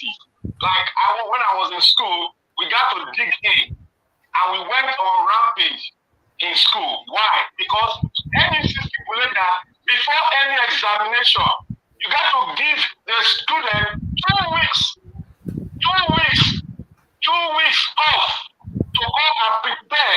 After they come back from school, you got to give them 2 weeks off to go and prepare and come back after 2 weeks for their examination. So the purpose of these people putting exam, Nigerian students should rise up. I believe most of the students in Nigeria does not go into the NUC regulations, especially the union. They don't go there. That is why some of them lack that mindset of going to the rules guiding the Nigerian university sector. You have 2 weeks. You should be given 2 weeks off to go and prepare for your exam. And when you come back for that 2 weeks, you are given another 1 week, so that everyone can get settled and examination get started. Let them go to the NUC regulation and start that thing out. They will have a pathway to their holiday. That's for the election. Let them go and start it out, please. Thank you very much. Thank you. Brother Lefties, I want to take excuse. I have visitors in my home, and I think I might come back later if it is possible, or I join you people tomorrow. God bless you. Very possible. I'll come back later. Thank you very much, sir. Thank you, sir. Thank you, Mr. I. God bless you, sir. All right. Alex Adopikin. Please go ahead, sir. Okay. Good evening once more, my people. Mr. Elvis, Mr. Leftist, and every other person that is present. I just want to start with by appealing. I just have to appeal to everyone. think the word we should be on now is calm down. Calm down, everyone. The tempers are sometimes very, very high. The state at which we are now, we are getting close, like I always say, getting closer. And there are going to be a lot of things that is going to come our way. So please, let's calm down. Our people will say you don't use the anger because you want to kill the rat and then destroy the pot. That's an adage in Benin.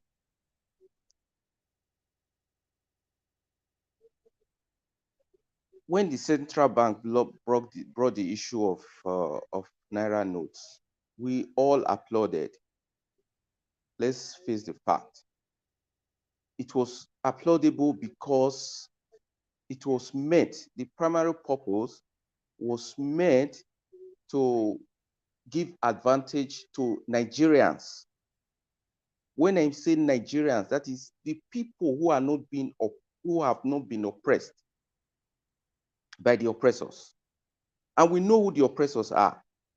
This policy was to deter them from rigging the election. There are policies that might come, that there's no policy that doesn't have flaws. All I will say is 10th of February is not so far away. If they don't postpone that date, I think we can go through it.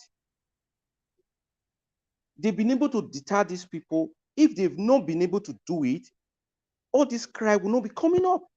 Like somebody was saying, where were these people when the governors that now went to the president some days back, where were they? Or where have they been when Nigerians have been suffering? Where were they when there were the killings that are still going on till today? The ASU strike that we're talking about, or we talked about a long time ago or some time ago, where were they? These people don't care. They are only concerned when something affects them. They will become patriotic when it is time for them to take advantage of Nigerians. You see, Elrufai that is not crying foul, or the other guys, it is because they know that this thing, without them rigging, is a done deal. There is nothing that is going to stop Obi from becoming the president. So Nigerians should just bear it. Like my sister Rita just said, the anger of the people should be directed to the right source, to the people who brought these sufferings. Okay, the central bank made the policies, but at least there are evidence that they distributed money.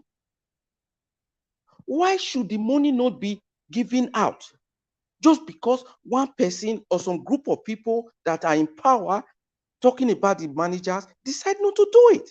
So you see, the problem in Nigeria is enormous.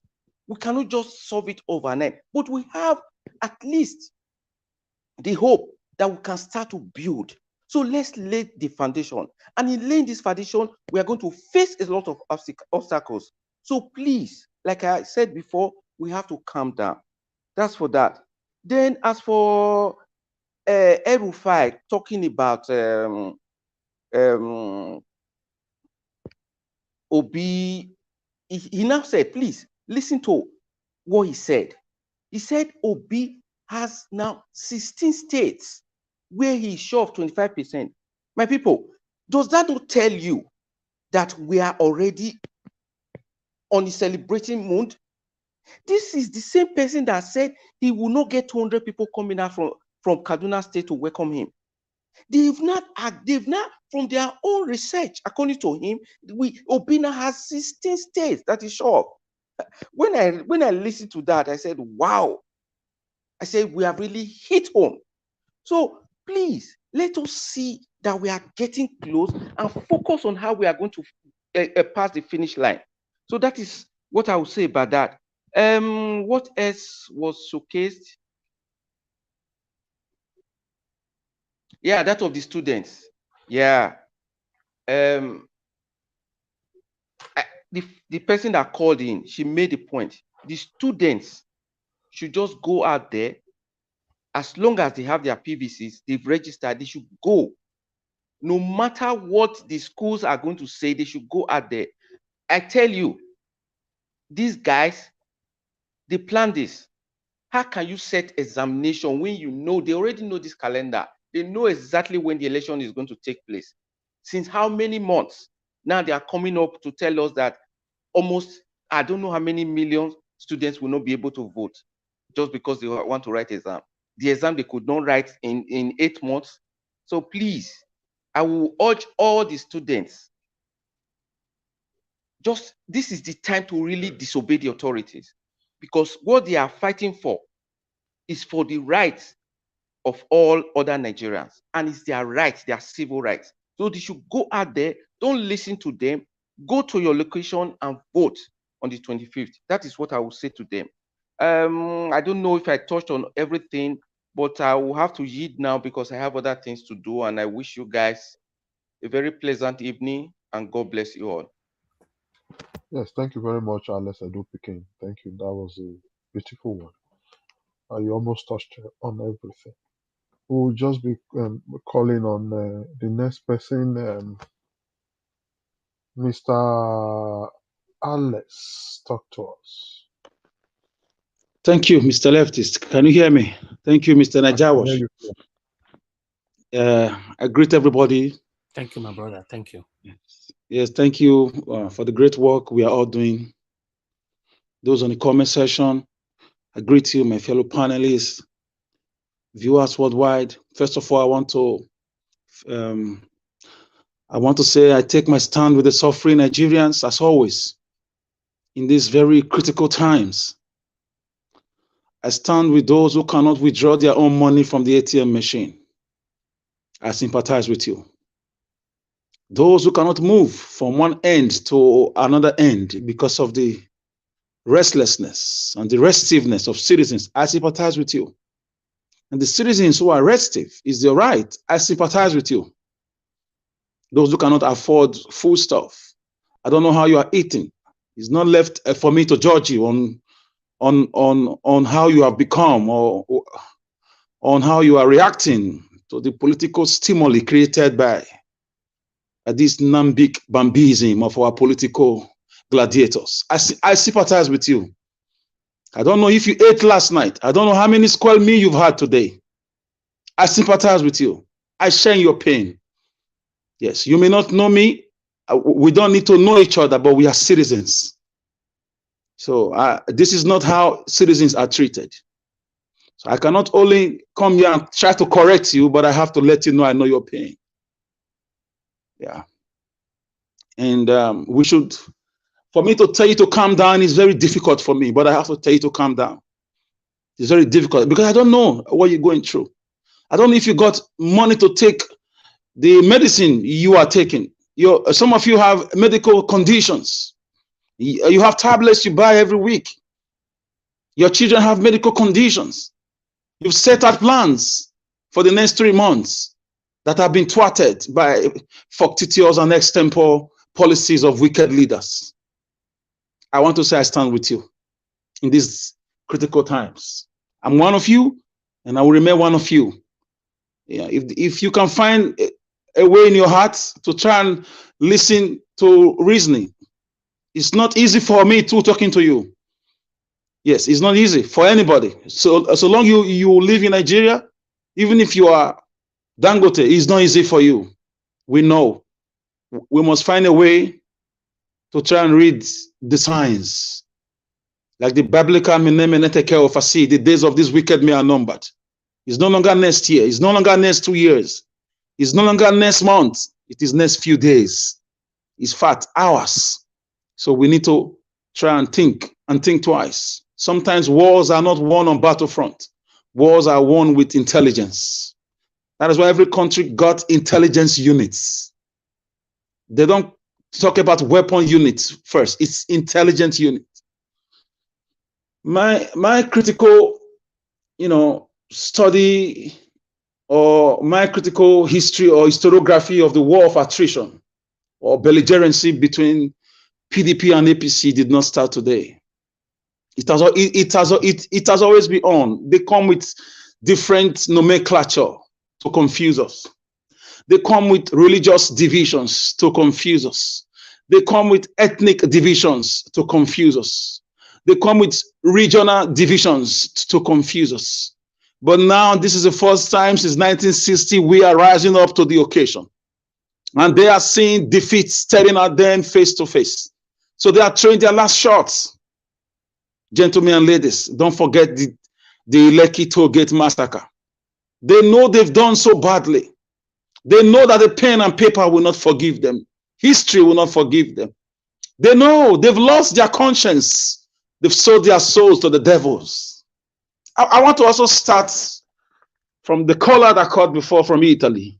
For me, if you live in the Western world and you make such a call, if it is not a mistake, I want to say shame on you to compare those state governor with Mr. Peter Obi, who was a governor in a state and he left $150 million. Do you know what that means? $150 million verifiable. He left 10 billion naira in different accounts. And we have a governor in Edo State that don't care about us. Please do not ever make such satanic and angelic comparison. Because we have Edo State that is open to Fulani killings and invasions and conquests. We have Edo State that is open to, leadership and not open to scrutiny. We have Edo State that nobody cares about anybody. That our government and our leaders, they've kept us incommunicado.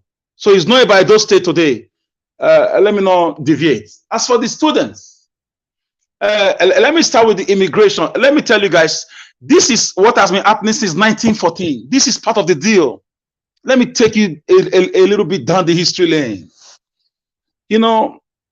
Before the amalgamation, a deal was struck. The Northern Enclave, there was no war there. They only struck a deal. They told them, according to history, we're going to make you rule. You're going to be in charge, but we'll teach you certain games you are going to play. You are going to use your neighbors as weapons. Who are these neighbors? The Niger Republic, Chad, and other neighboring countries. In 2 seasons, when it's time for population census, you bring them in their thousands and hundreds of thousands. Count your cows, count stones, count graveyards, count anything countable. Because the future is going to be democratic. It's going to be, number game. Name yourselves slogans that reflect your number. Born to rule, for example. That's the first season of, that is why in every census, who told you that the northern people are more than the southern enclave? I'm sorry, I'm not doing dichotomy here. I'm just letting you know what is going on. I'm going somewhere, follow me. How did we arrive at that conclusion?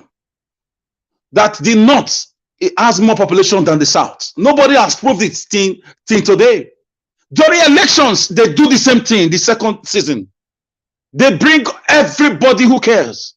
They import people from Cameroon, from Chad, from Morocco, from Mali, from anywhere, from Sudan. They bring them, speaking one Quranic language to them. And they defeat the rest of the country. They lie to us that they have more population. We have not been able to prove that till now.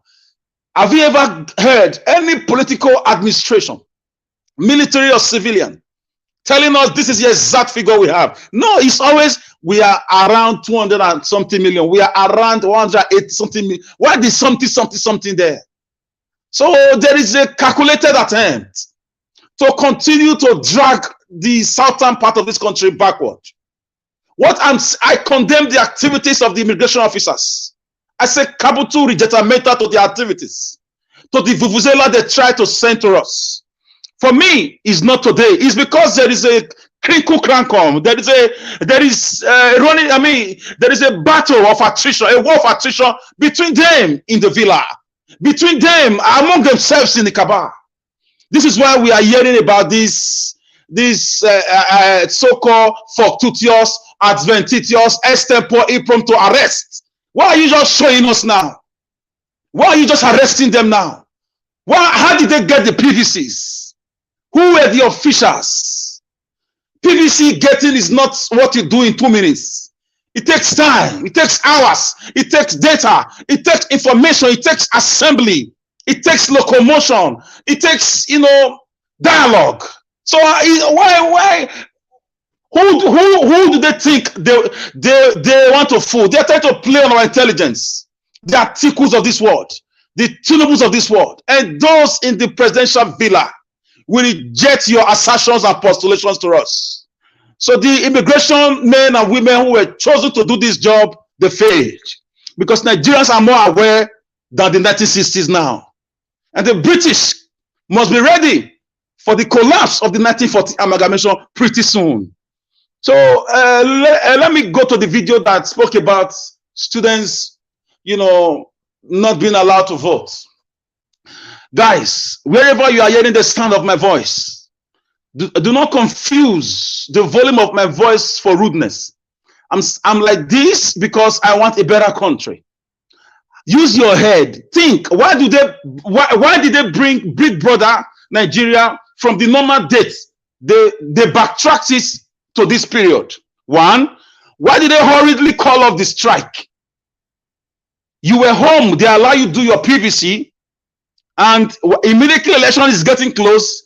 They open the school and they set exam for you. My dear students, you are smarter than this because you are the future of this country. We are fighting for you. You must make things easy for us.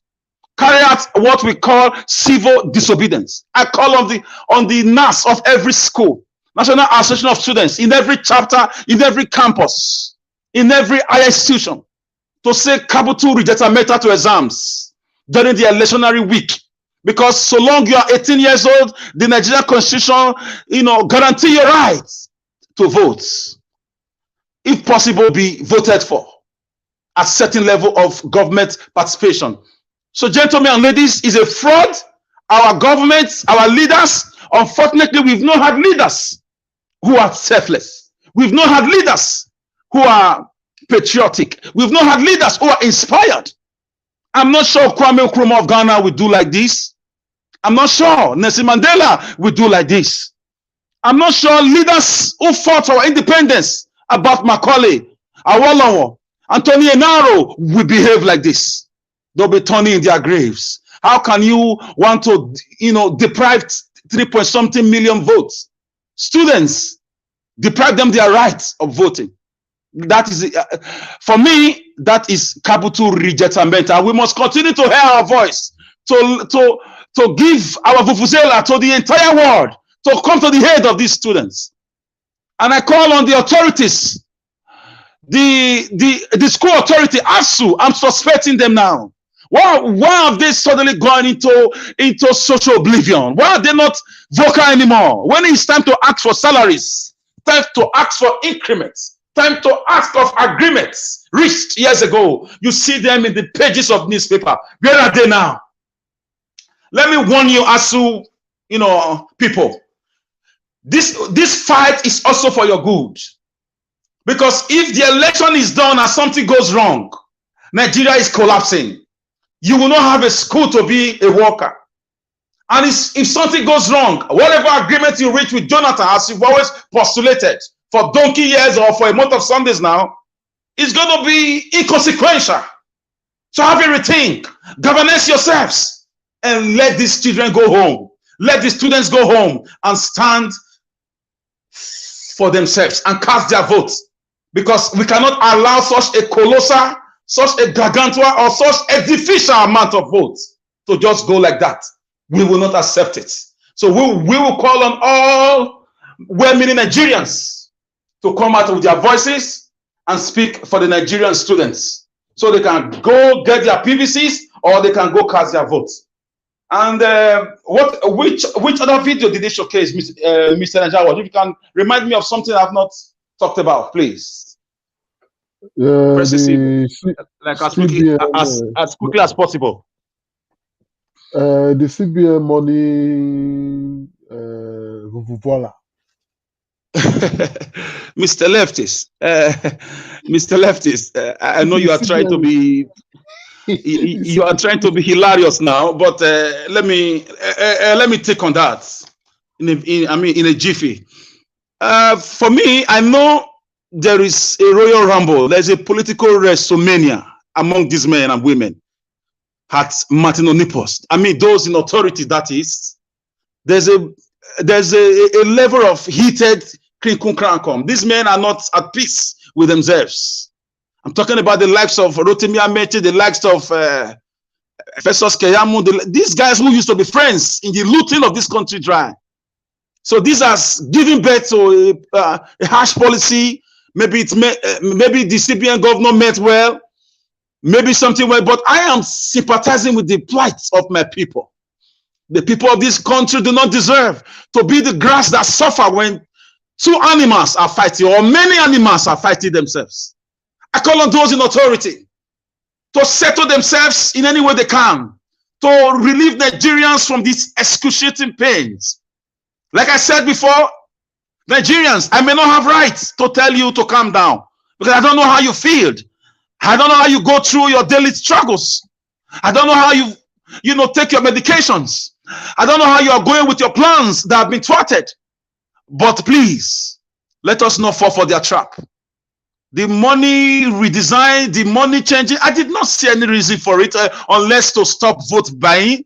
But it seems to have backfired now. But I want to call on Nigerians, please don't take to the streets. Election is very close. Don't fall for this trap. Don't fall for this Tom and Jerry trap of these wicked politicians. We are very close. Peter Obi is away. Thank you very much, guys. Right, Mr. Alex, thank you very much for your. You are brief. You were very brief today, not too much. And with that, we just go straight to the next person, which is the person of Tiobala. Tiobala, please talk to us. Yeah, thank you so much. Hope you can hear me.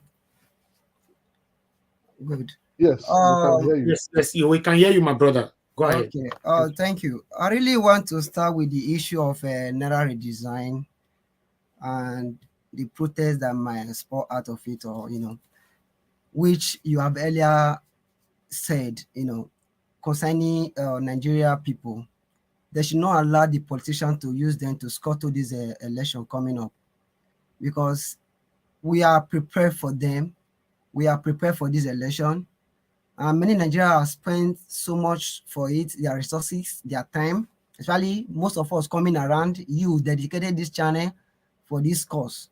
So it will be very unfair, or how will I put it, for us to allow the politicians to use their evil policies or whatever. They are greedy, especially the APC. They are greedy policies to, scuttle this election. Like what somebody earlier said, that people have been killed over the years. Their food insecurity, fuel price being on the rise, dollar increase. None of them have ever seen a reason to meet with the president, on the issue which Nigerians are facing. But because of this issue of Naira redesign and the possible way of affecting them in the context of vote buying, they now find it interesting, or to go and start pressuring the CBN governor or the presidency on the issue of a deadline. Let me start by saying that Naira redesign is a welcome development, especially for a developing country like Nigeria. And over the years, we have seen politicians stacking our money in their private homes.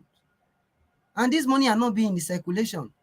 The people who are involved in business, they don't even see Naira, they don't see anything. So this issue of Naira redesign, I think, is supposed to be a welcome development. But my fear is that these politicians, on the other way, might still be working with these bankers, might still be working with these managers at various others, MDs at various banks, having access to all this newly printed money. Because you could imagine how are all these people see money to spray at the parties, all these people doing a local exchange and all of that. So it's something that keep me worried, because when we talk about vote buying and all of that, this position, if they can use bullion van to redirect that missed way to their private individual house, what do you think will still happen to this issue of Naira? But it will still be, no matter how they try to, circumvent the process, at least it is still a welcome development. I would just want to use this opportunity to beg Nigerians to be patient. Let's see what is going to come out of it. We should not allow the pains and the suffering that we are passing through today because of the issue of the unavailability of Naira for us to, took to street and start destroying our fellow Nigerian property. Imagine what somebody earlier said here, going to the bank and beating maybe just a bank attendant, or how will I put it, cashier or whatever. Those are not the people that are making the policies, or they are not the one holding this money. They might be it might be the MD or whatever. At least they should factor Nigeria people into this situation, especially Nigerian people, the people involved in these protests or whatever. They should not try to put another fellow Nigerian into the pain by destroying their property. I don't think it's a welcome development. Please, let's be patient.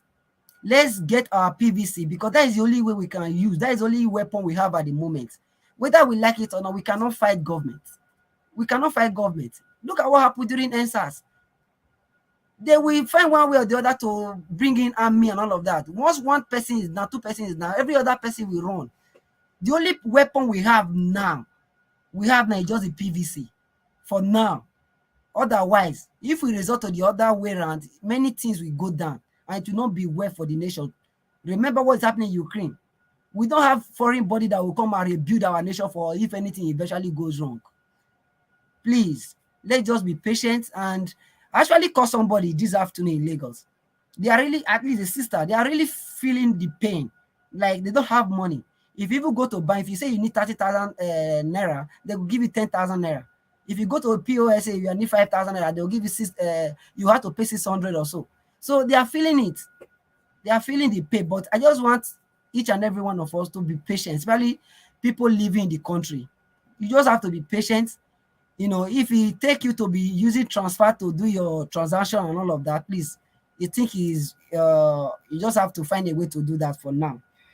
With the issue of, how will I put it, students not being allowed to go home or giving them break for this election, I think is something that is keep me worried as well. Because I've been saying it, there's so much, and they now decide to put an exam towards this period. I don't know the school, I don't know how they fix the exam or whatever. I know they don't have a unanimous exam date or so. But whoever school or management or person that is doing it, I don't think it's a welcome idea. And this keep me worried about Nigeria education system, whereby they just base everything in, how will I put it, on an exam. In the USA, you can choose not to write exam in some cases, whereby if they really have a good educational system, whereby your assignment counts, your quiz counts, your home, your normal project and all of them count. Maybe your final exam might just be 20%. So this, in short, there are some exams you will even be taking here. They will even give you 20 hours or 48 hours. Take it home, do your exam, bring it back within so and so time.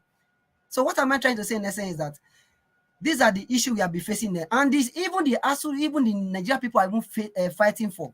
They don't even see reason to even give students break. At least go and collect your PVC, which I don't know if there is no time for that anymore. At least for those who have collected their PVC, let them go and use their PVC to go and vote.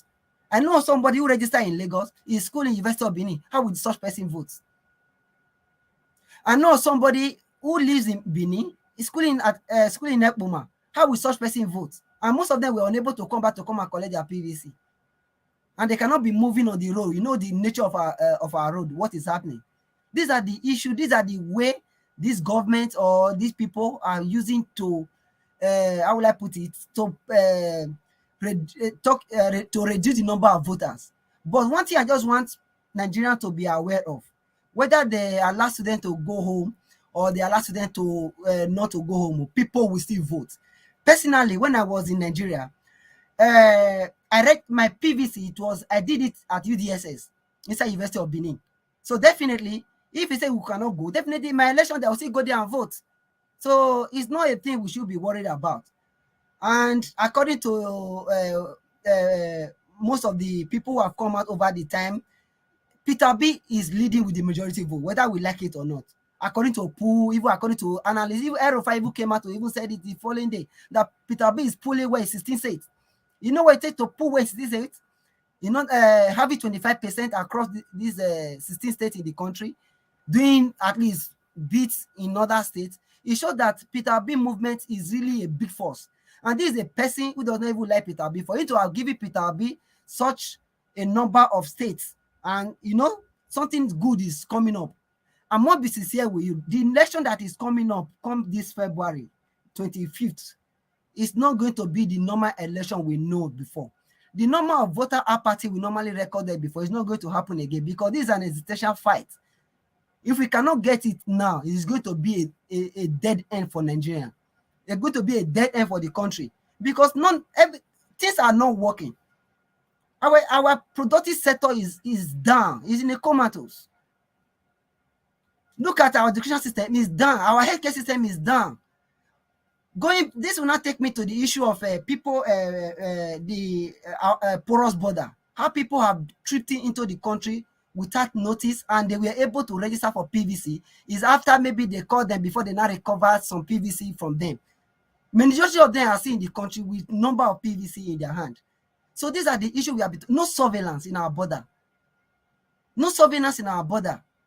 And it keeps me worried that we have what we call the NIM, the BVN, and all of that. We cannot even use it to know the number of people who are living in the state, who are living in the country. People that can just come in and go out and register PVC.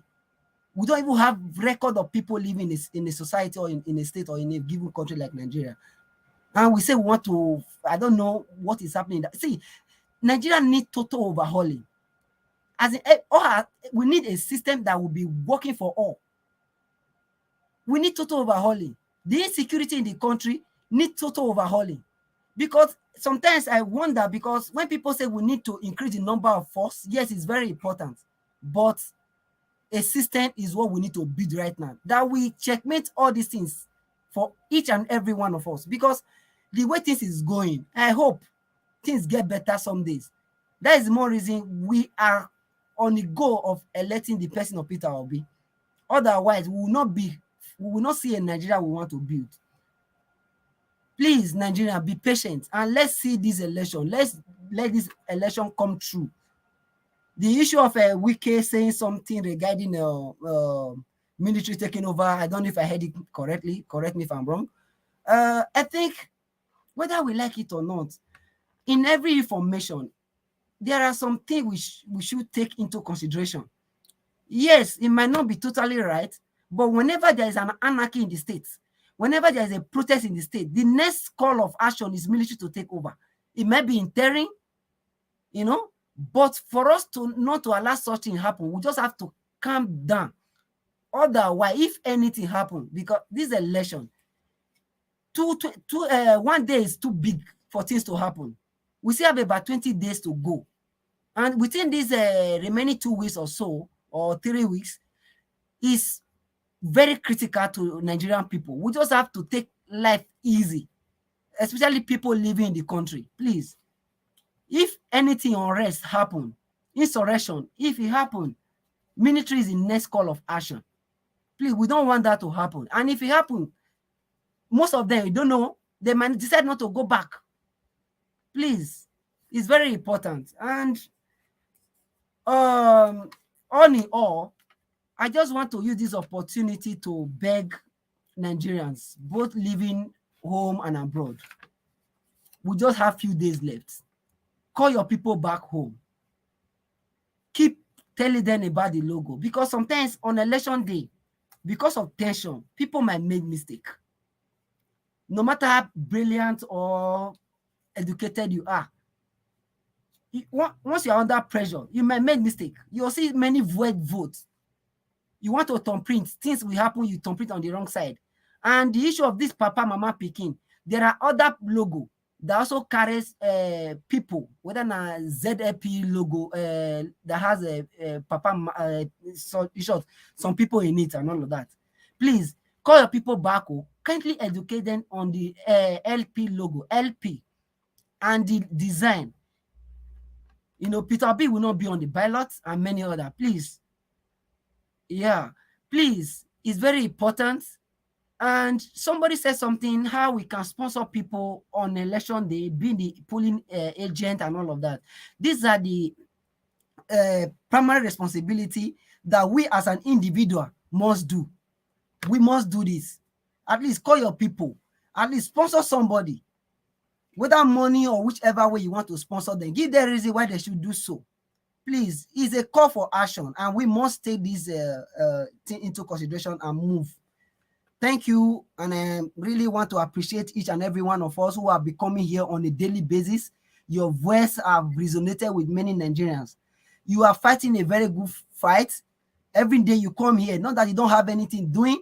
You come here, you speak, you voice out, you shout, you talk, not because you just want to come here and talk, because you feel the pain of Nigerians. You really want people to enjoy the dividends of democracy, the resources they have in the country. That is the more reason you are coming here on a daily basis. I just want to commend you, your voice.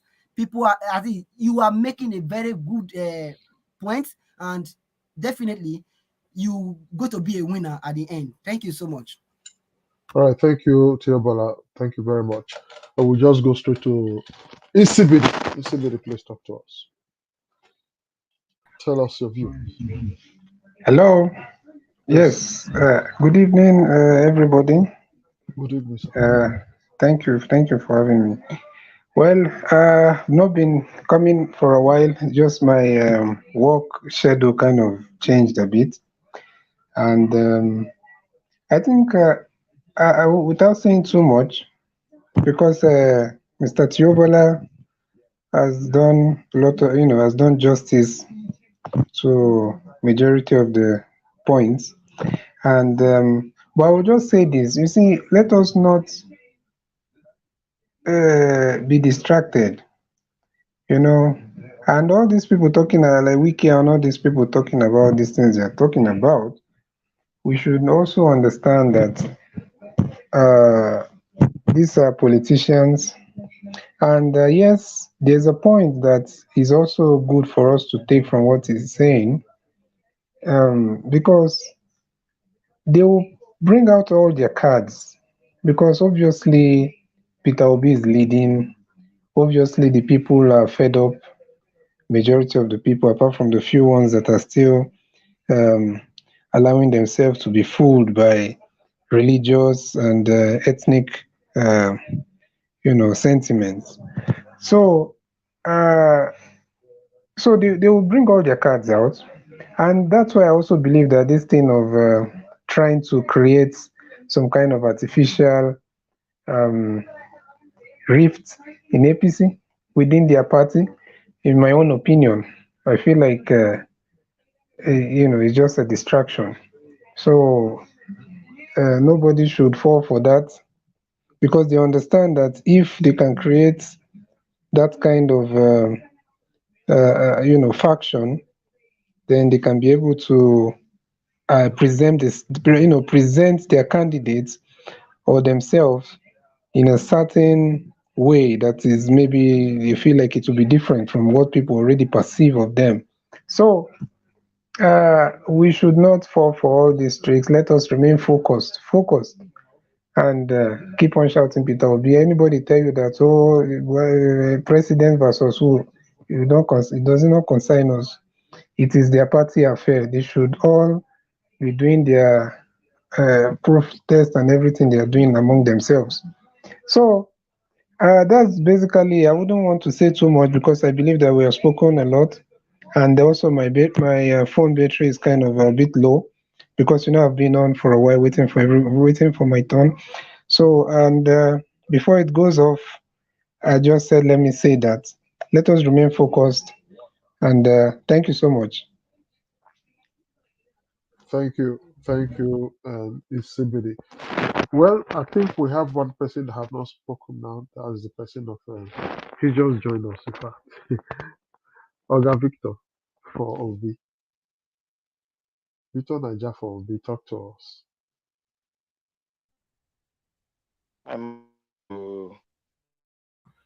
Victor Najafo, B, we not hear you. Are you there?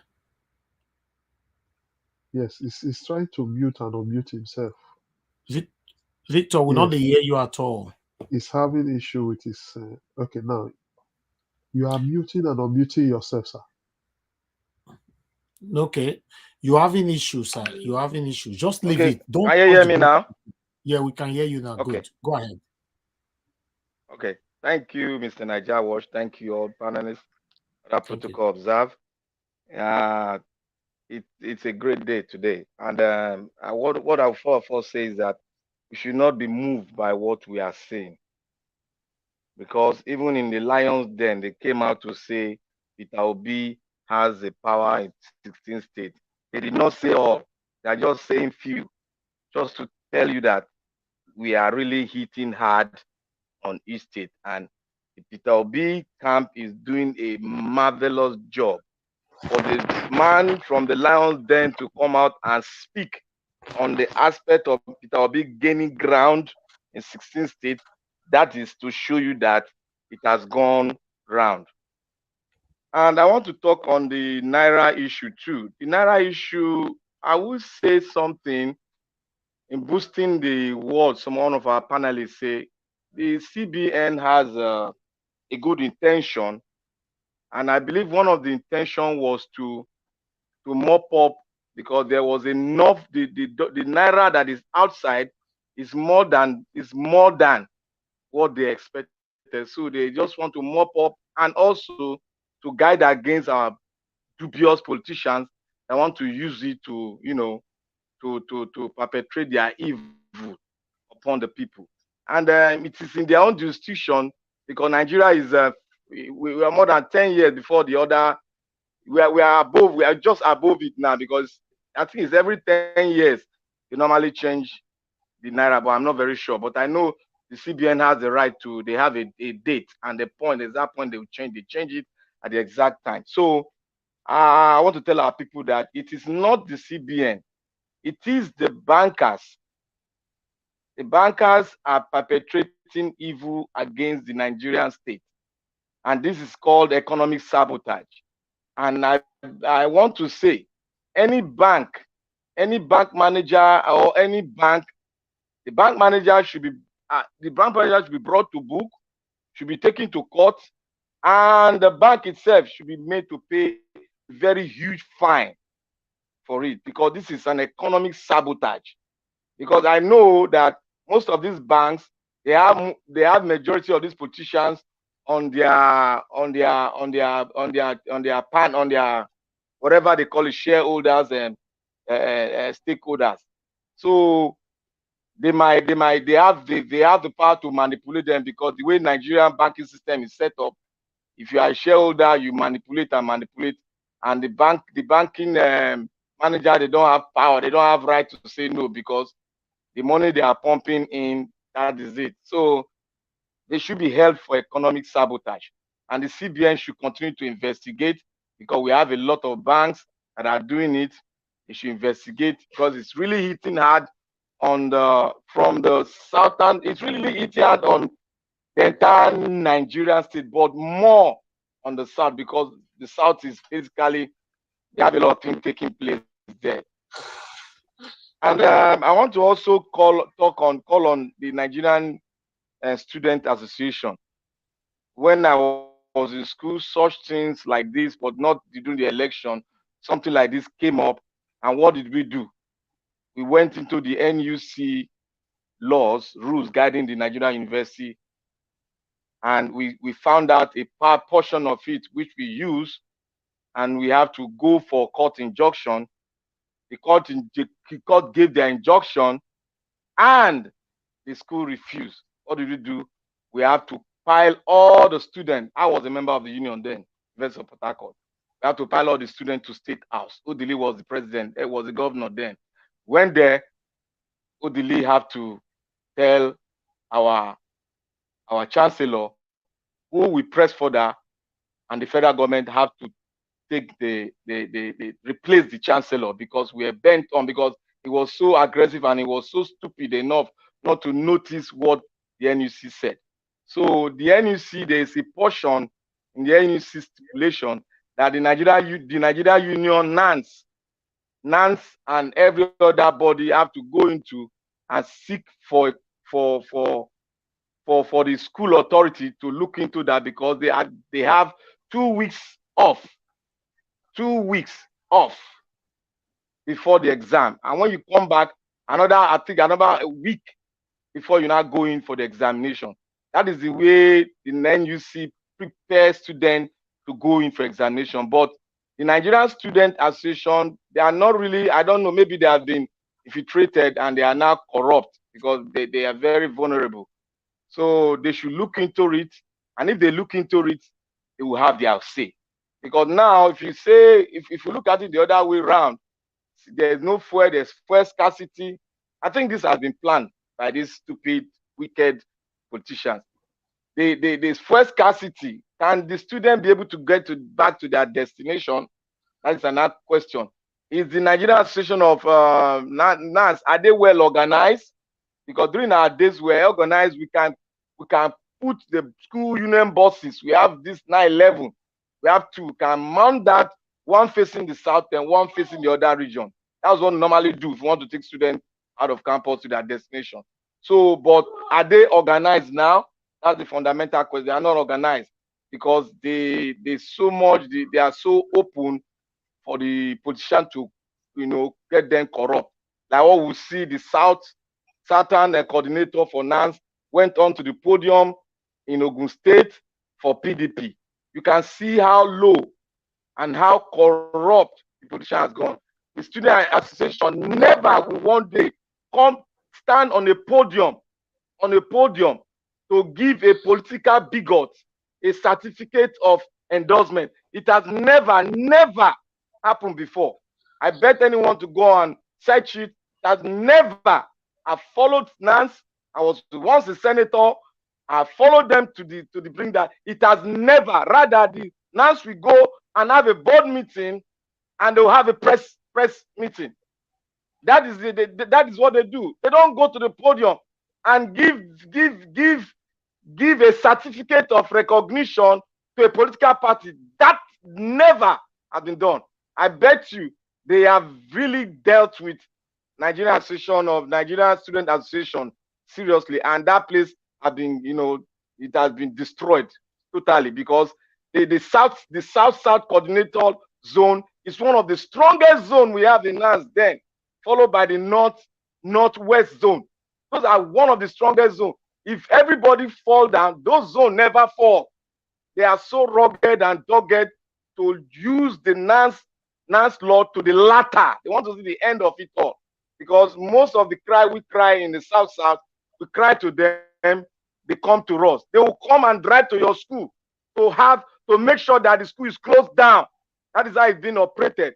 But now I don't know what to do, because I don't think they can even go to the court for the court to tell the school authority what to do. So most of them have been, in short, we just pray to God that the NANS should get their acts together, and every other thing. And on Wike's side, a lot has been going on.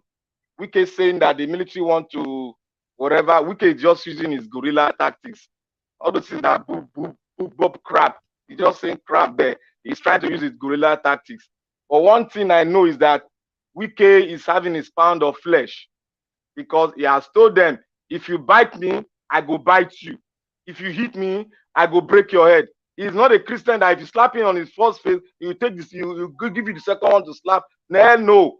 This man, they have taken enough from him, and he's going to eat PDP raw to the latter. He has his own system. He has his own system that is following. He has everything that he's doing. So we will not really look at his side. But all I know is that with or without Wike or the 5G, we are homebound to Aso Rock. They know themselves. They the devil, God has prepared us to prepare a table before us with them. So we know what God is doing, because the hand of God is in the operation engine room of Obi movement. So either they like it or not, if they don't want to fall in, we'll take them out.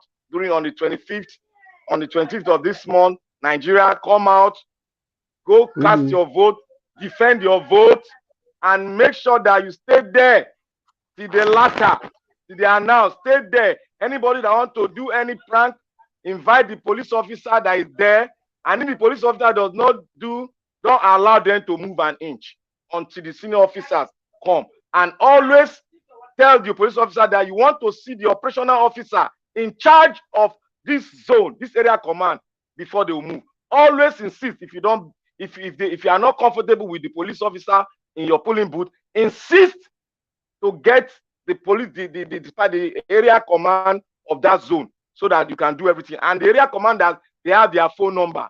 If you can find a way to get the area commander phone number for your zone, or their phone is open. Their phone is open now, because a lot of things have been dished out to them. They are very careful, because things, if you see in Badon now, when Ibadan exploded, when they robbed those, when they scattered the bank, the police never came. So the police are very, very careful not to make the whole thing explode. Please, Mr. Alex, I know that a lot of things is going on. You.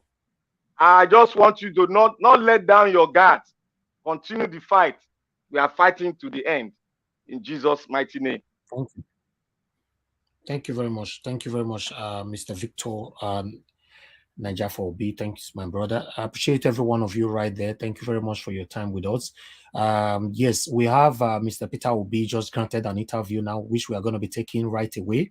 Here, the good thing about it is that we can take that as the second segment. It's wonderful. This is wonderful. So we need to hear from him right away. But before that, I want to see more likes right now, please. My people, can you hit on the likes? The likes is still not yet there. Can we take it to 300, please? Press on the like. We have 264 right now. Can you press the like? Is right there. Is right there. Click on it and let's do this together. I appreciate every one of you, my good people. Click on the likes and help us to share. Click on the likes and help us to share. Meanwhile, you know, we're talking about the protest that people are trying to incite right now in Nigeria. Yes, there's an audio that is currently circulating now, which I would like us to listen to. Please, let's listen to this audio quickly. Good morning, everybody. This is almost 1 o'clock, 1 a.m., and today is 5th of February. So there's a protest that they are trying to stage. Please, no obedience. We already know what is playing. They are mounting pressure on CBN. They are mounting pressure on Emefiele. Everything they are doing is for them to allow the old notes so that they can buy votes. So enjoy the suffering now. Don't allow anybody to push you to the streets and join them and do anything. Enjoy it. If you know how to get any cash, get the cash and eat. If you cannot get, borrow from somebody. Don't join them in any protest. Don't join them in any protest. No P2B supporters should join them in any protest. They should go. We know what they are doing. We know everything they are doing. So if they want to go and protest, allow them to go and protest. We will be at home, countering their protest. You know what they are doing. Because during this petrol scarcity, APC members no come out to condemn the scarcity. When they were killing us during the NSAS, they no come out. But now redesigning of the Naira note, they come out because it don't affect them. They are fighting for their own interest. So nobody should go out. Nobody should go out. Just stay in your house and watch them. Let them play. They are trying to mount pressure on CBN. All they are doing is to sabotage this election because they know where the direction is going to. So you must not fall for their trick. Don't. Everybody forward this thing. Everybody must remain in their houses. All right. I'm very happy that somebody just forwarded that audio to me right now. I'm also going to forward it to our Nigeria Watch WhatsApp group. Please, all obedience, no matter how hard it is, don't engage yourself in any kind of protest before the election. Please, don't. I don't want to labor in vain. God forbid, none of us will labor in vain. We don't want that. Let's be patient. It's very hard, I understand, but we must be patient, please. And Mr. Peter Obi is going to address this right now. He's going to talk about the redesigning note and all that, and the current situation that is going on in Nigeria right now. I would like us to take it here quickly because this is about 30 minutes ago. Let's take this together. Thank you very much, my people. Help us to share this broadcast, like the broadcast as well. God bless you all.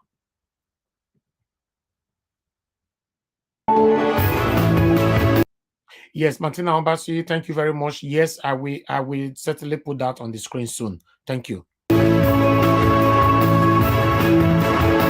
Campaigns ahead of this month's presidential election are gradually getting to a definitive point, and despite the all too familiar challenges confronting the electoral process, it has become increasingly certain that Nigerians will get their chance to make a choice, one way or the other, on February the 25th. Labour Party's presidential standard bearer, Peter Obi, as much as anyone, has contributed his own quota to elevating the quality of political conversation ahead of the elections, and we are delighted to welcome him to this day live. Great to have you on the program, Mr. Obi. Thank you very much for joining us. Thank you, Ruben, for inviting me. Well, let me start by asking, how has the campaign been? What has it been like? And before now, almost every poll put you ahead of others. But I've seen just one recent one that put another person ahead of you. But how has it been? Well, Ruben, what I've done is to concentrate more on trying to go around and visit all over Nigeria, trying to elucidate to them on the need why they should vote for me, and what I offer, or what Labour Party is offering them. So that's my concentration now. Going to places where people have not been before to say to them, what you can call the ungoverned places, to say to them, come, let us build it, that a new Nigeria is possible. We can all come together, sacrificing everything, issues of tribe, issues of religion, and other sentiments, and let's come together and say, we have a country called Nigeria, and that we can start doing the right things in it. Well, okay, let's talk about some of the major issues. I've seen you in the papers today, some reports quoting you, saying that the currency redesign, which is causing a lot of upset, a lot of, concerns among Nigerians. You were saying it's not peculiar to Nigeria, and that Nigerians should bear with the federal government. But we see these same Nigerians, they can't have access to the new Naira notes, whether at the banking halls or at the ATMs or through POS or through cash swap program. In fact, so bad that people have gone to the streets in parts of Nigeria, in Warri, in Benin, elsewhere, in Ibadan, to protest. And yet you still say, this is a good policy, people should bear with Nigerians. And the president has now said, give me 7 days, we'll look at the problem. Some people are saying, before 7 days' time, many people will be dead. Well, my position is still, I don't think you read my position all through, but let me restate my position. Currency redesign is not peculiar to Nigeria. This is an exercise that has a long-term economic and social benefits, but comes with a short-term inconveniences and pain. And my appeal still to Nigerians is that we should have patience with the federal government of Nigeria and the Central Bank of Nigeria while at the same time appealing to Central Bank of Nigeria and the bank to expedite actions that will ensure that this new currency is available to small depositors, small businesses, the unbanked, and people in rural areas. Mine is to be able to make it available to the, what you can call those at the bottom of the ladder, to make it available. And this, I believe the CBN and this can make available as quickly as possible. Everywhere, Ruben, they've been redesign of currency. In a third world country that I've known, it comes with even what you said, right? Look at what happened in India. Didn't you watch what happened in India? It was worse than what was happening here. There were riots, there were everything all over the place. But eventually, Indians will tell you today they are better off and their economy benefited better. So for me, and it's worse sometimes when this happens in this country. This thing was announced on the 26th of October. 26th of November was the month. 26th of December was second month. 26th of January was third month. And I even gave another extra 10 days. And all of a sudden, people are writing up and down and everything. And people are not behaving as if it just came overnight. It didn't come.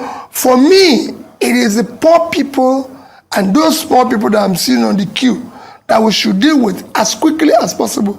And I urge CBN, deal with this issue of those small depositors and people who are living in rural areas, unbanked and everything, to make it available for small businesses to be able to thrive. It is critical, it's important.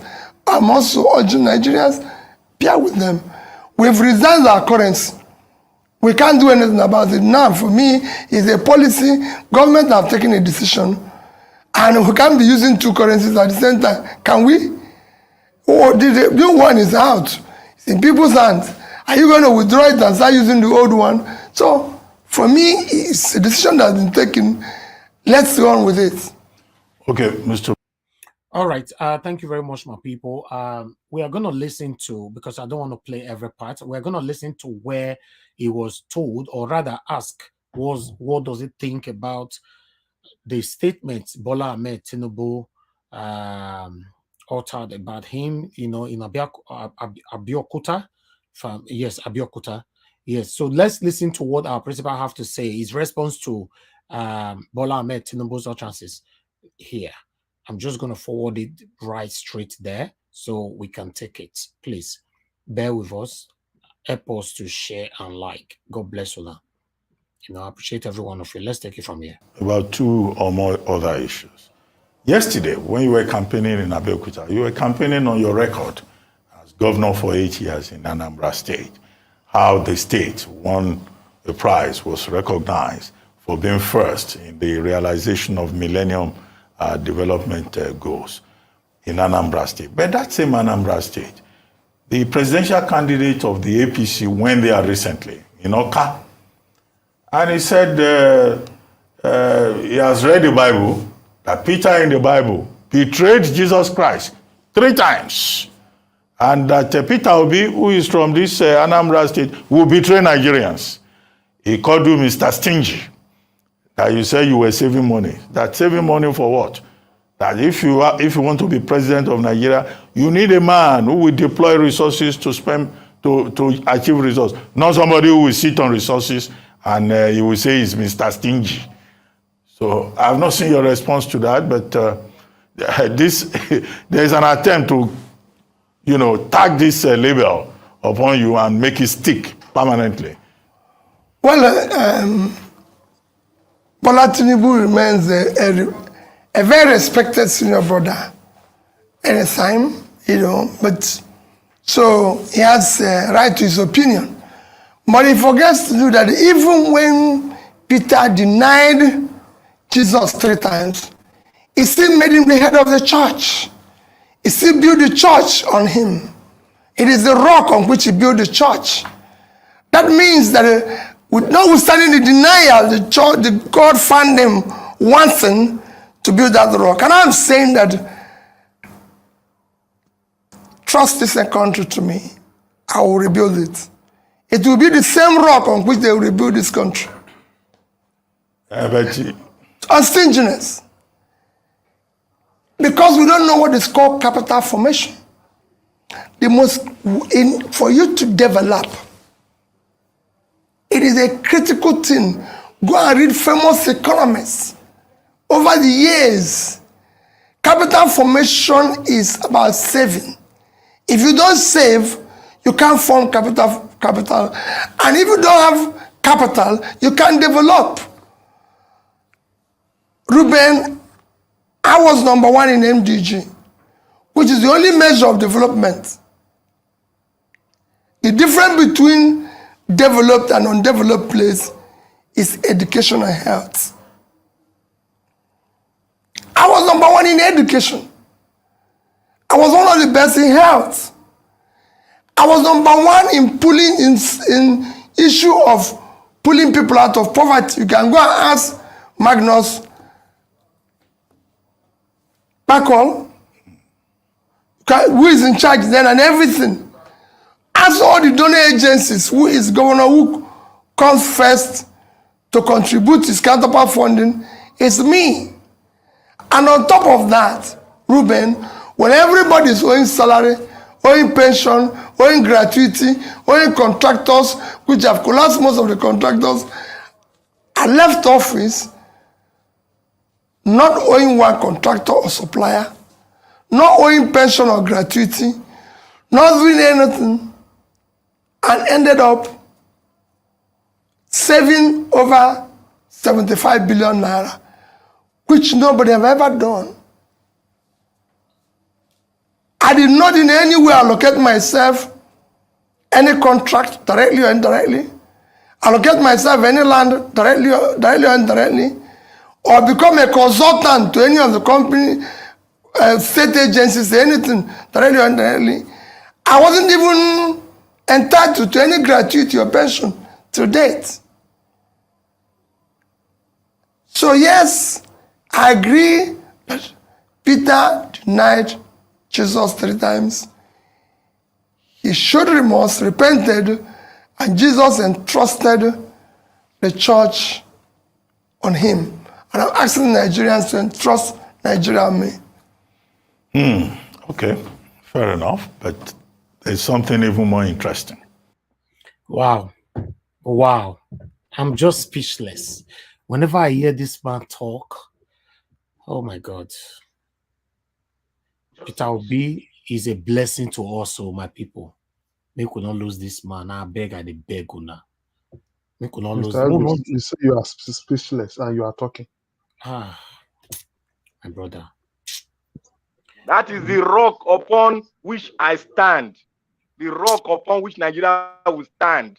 That is him speaking. We should. I know when we will lose this man. No. And Jesus said, on this rock I will build my church, and the gates of hell shall not prevail against it. Hallelujah.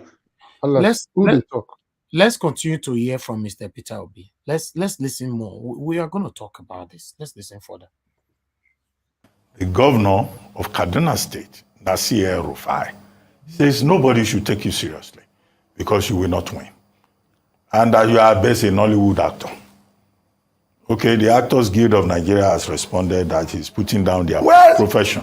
They don't need to protest. Elrufai says you can't score more than 1% in Sokoto, 2% in Katsina, maybe 5% in Kano, and that's all there is, and that you should focus on Nollywood. Well, I thank Elrufai for what he said. At least he gave me some percentage. Oh, good. You know, so I'm going to work hard to improve those percentage. And he recognized the fact that I'm an actor. And I think part of what is holding this country from development is recognizing those engines that will develop us. One of the most critical places I want to focus is improving our entertainment industry, which includes the Nollywood. And now that I'm an acclaimed actor, I'm asking all those who are involved in the entertainment industry, being one of them, to support me so that I can improve their position. What else can you do when people in your industry, when those who are here have recognized me as one of them, I urge them to support me so that we can be able to ensure that I build their business better. Okay, but before we go, Mr. Peter, there have been reports of defections. You see, this man, I asked the other day, what are you people learning from Mr. Peter? Apart from we all are clamoring, we want him to become our president. Are you learning anything from him? Because I am, but I don't know about you people. Now they see Peter Obi, but are you learning anything from him? Do you see how he responds to his critics? Do you see how this man is a blessing to Nigerians? Peter Obi is a blessing to Nigeria. Mr. Elvis, now today you know, blessing is just the same. My brother, every time my mind, my soul, my memory, everything about me is being renewed to see this man even more clearer. Yes, some of you might ask me. That is the symbol of humility, and that's what humility can give. He has the money, he has the connection, but yet it's as simple as me and you. He does not insult, he does not feel big. Look at the way he's answering. Thank you, sir. Instead of insulting him, he say, I agree. You will give. In fact, let me not talk. Continue. Some of you might disagree with me, saying, no, wait, first, may day there. No, what he go feed do. You know, see what he do for Anabra. I bet you they sleep. You they sleep. Somebody that spent 8 years. My own governor from Edo State today that everybody is castigating for one reason or the other. Do you think Governor Obaseki can build the same reputation in the same level of governorship in 8 years with Peter Obi? You want break table? That's why we say make churches go find what they call her. Block window, block door, make them not hear their noise. Because what we're saying is that, no, I'm trying to respond to the people that is still skeptical or still thinking, oh, this might be reach una sure say. What is your sure say? What are you talking about? At this particular time, you still sitting on the fence, you they sure say. More talk on this. Tomorrow, 5 p.m., we will analyze this properly. But the one that we've listened to, his response to Bola Ahmed Tinubu, his response to Elrufai, I want us to talk about this. I'll start with you, leftists. Thank you. I don't want to talk too much. My president has said it all. His body movement, his humility, his simplicity, his character, his is clear. That is him. This is no other person. That is who he is. This is just him every time, every day. You hardly see him talking like all these people that say they are PhD holders. They are professors. They are very educated and speak big English. He talks so as a trader. This is him. He will call you, yes, my brother. Whatever you said, I am. Thank you. I am. But you are encouraging me. Thank God you will give me 1%. Meaning I have to work hard. Instead of you to say he's a madman, he's a thief, is he not dethroned? You see the difference about character. This is what we are talking about, leadership. Peter Obi.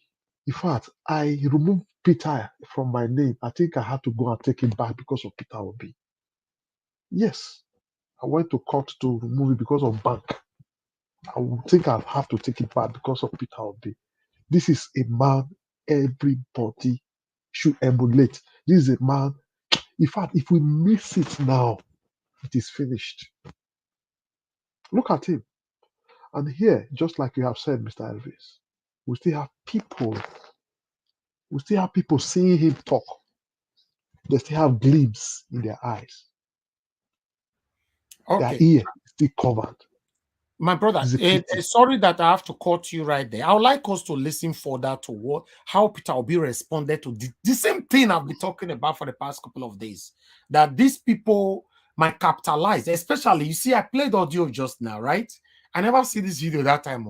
You know, that the people that is trying to push us for protest and all that, and at the end of the day, without protest, destroy houses and all that, they will now, you know, either military go take over or the Napolitan government, you know, to dissolve everything. Elvis, before but you I'm continue, happy. Elvis, You said what? Mr. Elvis, before you continue, you remember, go back to NSAS, how they bring in, use them, call hang NSAS people. Example, it's simple. Yes. So they bring in their talk, use and destroy, so they can't get opportunity. Similar question. Yes. Similar question was passed to Mr. Peter Obi. I would like us to listen to this, how he responded to it. 1 minute, my people. Let me just get it straight to the place. 1 minute. Bear with us. Because we'll start building a new Nigeria that everybody should be proud of. That is what should be a worry. Not that, oh, this happened or this person defected. For me, let's start now. Okay, I mean, you've been on the campaign trail. You visited so many parts of the country. But what we're hearing now is that there are many Nigerians that are concerned about whether or not this election will hold. INEC has said the election dates are sacrosanct and there will be elections. But some other people are saying, in fact, fuel scarcity, the combined forces of fuel scarcity and cash scarcity will seem to be an attempt to derail the process and impose an interim national government on Nigeria. Well, I don't really see how cash scarcity. I don't see how the cash scarcity affects that. Are they going to take their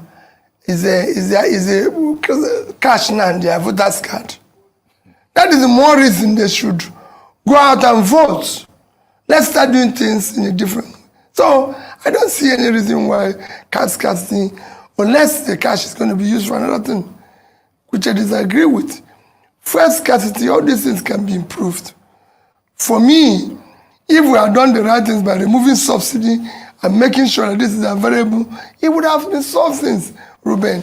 Let us stop dribbling about Nigerians. Nigeria is a country blessed with a lot of factor endowment for each region and can easily be turned around as quickly as possible.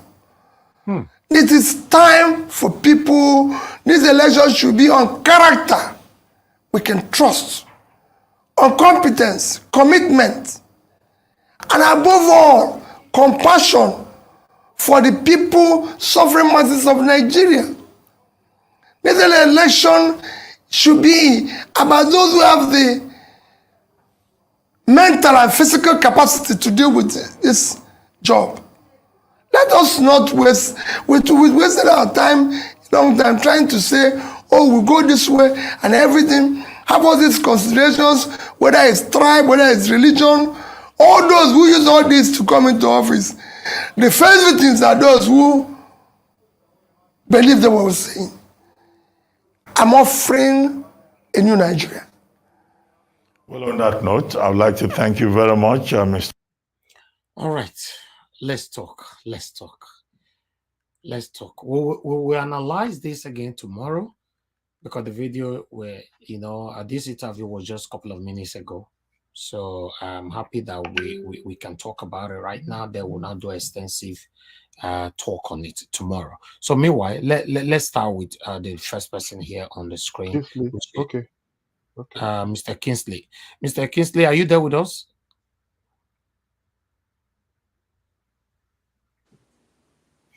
Okay. Mr. Crispy, were Yes, you? sir. Yes, were you following up? A little bit of what our principal just said, right? Okay, good. We just want to talk on that because we are doing a closing remark on that. Okay. Yeah, honestly, if I have to contribute, I would definitely say the same thing. We do all we can tell our fellow Nigerians is just to exercise some patience. This Naira design has a lot of positive values to us, and despite the fact that maybe it might be hijacked a little bit, but nevertheless, if we try to put both the old and the new Naira at the same time, it might not look good for the economy. And that same thing probably that Buhari might have been looking for, because I've seen that he's trying to put a legacy before he leaves. You know, just like as Mr. Ibrahim said yesterday. So we should encourage our brothers to exercise some patience. Let's see how tomorrow, be Monday, Tuesday, and Wednesday is gonna be like, because they already made a promise that they're gonna work on it. So based on that, I would just encourage my fellow Nigerians to just please calm down, and let's not bring the problems to ourselves. Probably because as Governor Wike has said, more of this burning of the banks and breaking of the banks might lead to a cancellation of or rescheduling the election, which is not going to be good for us. So, my brothers and sisters, please, let's just calm down and watch out and see what's going to happen. Thank you so much. All right, thank you very much. That was very brief. Yes, We'll just go straight to the next person, Chooks Obabuze. Oga Chooks, please talk to us.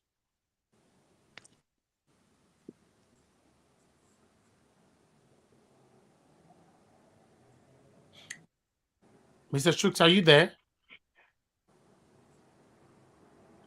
Okay, Mr. Chooks, we can't hear you at all. Try sort yourself out. I will come back to you. We can't hear you. Okay, Mr. Alex, please talk to us. Yes, thank you. Can you hear me? Yes, we can hear you. We can hear you. Okay. Listening to Peter Obi's body reaction to the provocative interview Ruben Abati did, because Ruben Abati, for me, his reportage is questionable. His body language, whenever he sees Peter Obi, he goes gaga with his method of questioning. So I love the way Mr. Peter Obi also humbly gave his humble logomaki, his Mr. answers. Alex. That is. Mr. So Alex. For me, Alex, can you hear me? Yeah, tell me. Yes, we know in this interview, do you still see Ruben as biased? For me, I'm going somewhere. Yes, I'm going somewhere. Yes. I'm going somewhere. Yes, I just want to ask. I think, talk. Mr. Evans. Yes. Alex, I beg, just a minute. I think what Abati did there was, as in, to some extent, a job of journalist.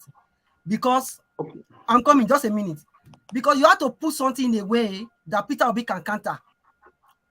It's a negative comment, but Peter Obi have to counter it. That just it. He cannot. I see him advertising Peter Obi. Okay, because he yes. knows his capacity. Can I answer you guys and give you more parameters or more denominators why this guy is a biased and a corrupt journalist? Let me give you something. Can Abati, in all honesty, approach Mr. Atiku like this? Go and compare the Atiku's interview that he did in his domicile, in his home, that is. Can he talk to Mr. Atiku like this, or Amebola Tinubu? He will not dare, let us be honest. So that's not what I'm dwelling on. I'm just telling you, you know me. I say it the way it is. He's a corrupt journalist. He needs to be investigated. What I can see here is that even though he's advertising Mr. Peter Obi or whatever, Abati doesn't have no guys respect for Mr. Of course.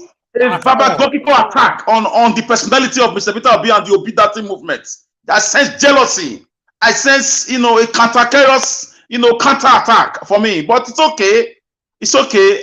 Nigerians know who they want. Ruben Apati has shown over the months, for a month of Sundays now, that he's a corrupt man.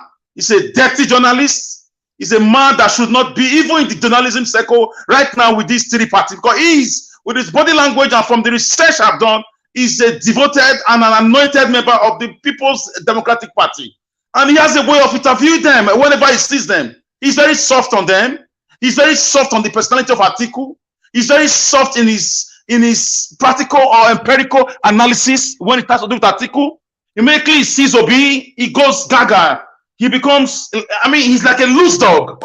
So for me, okay, Obi's reaction is what should be our first set and bicep now, our focal point, that is. I love the leadership display. I love the way he really brought him to his circle, because Obi is a personality, it's a movement. So we also be learning. Some of us are not that patient. Everybody can't be the same. Obi is showing us how he's going to be a leader. You saw it when Ibrahim came to this platform.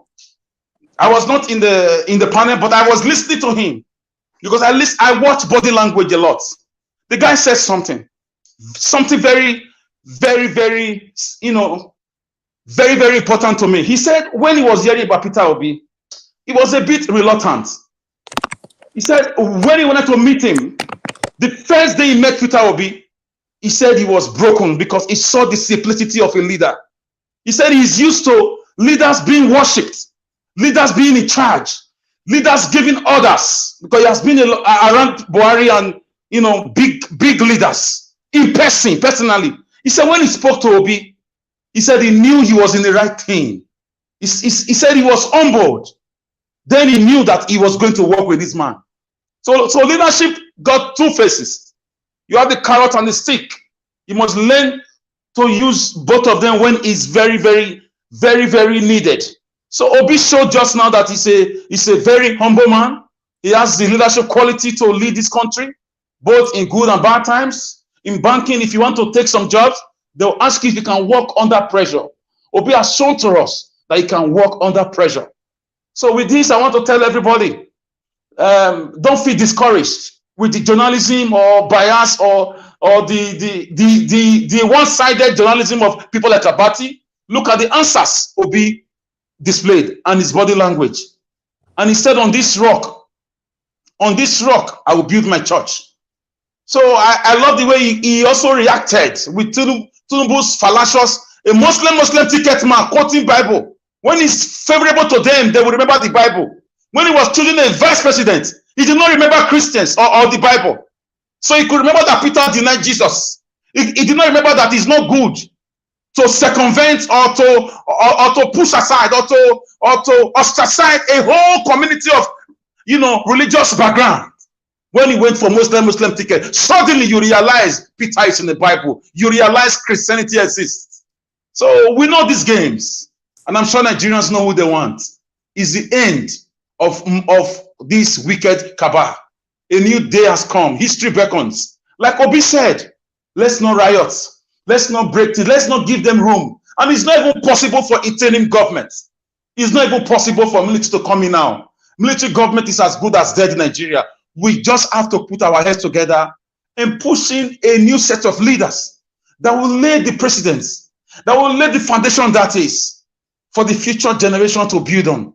Nigeria is a sinking ship, and the whole ship is almost swallowed in the sea of corruption and bloodshed and killings and deprivation and wickedness and looting and religious crisis.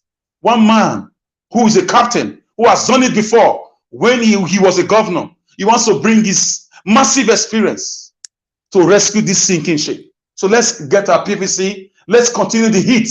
They are feeling the heat. This is why they are fighting themselves across across the two parties. There is no party now that don't have it. This internal rancors among themselves is a sign of defeat.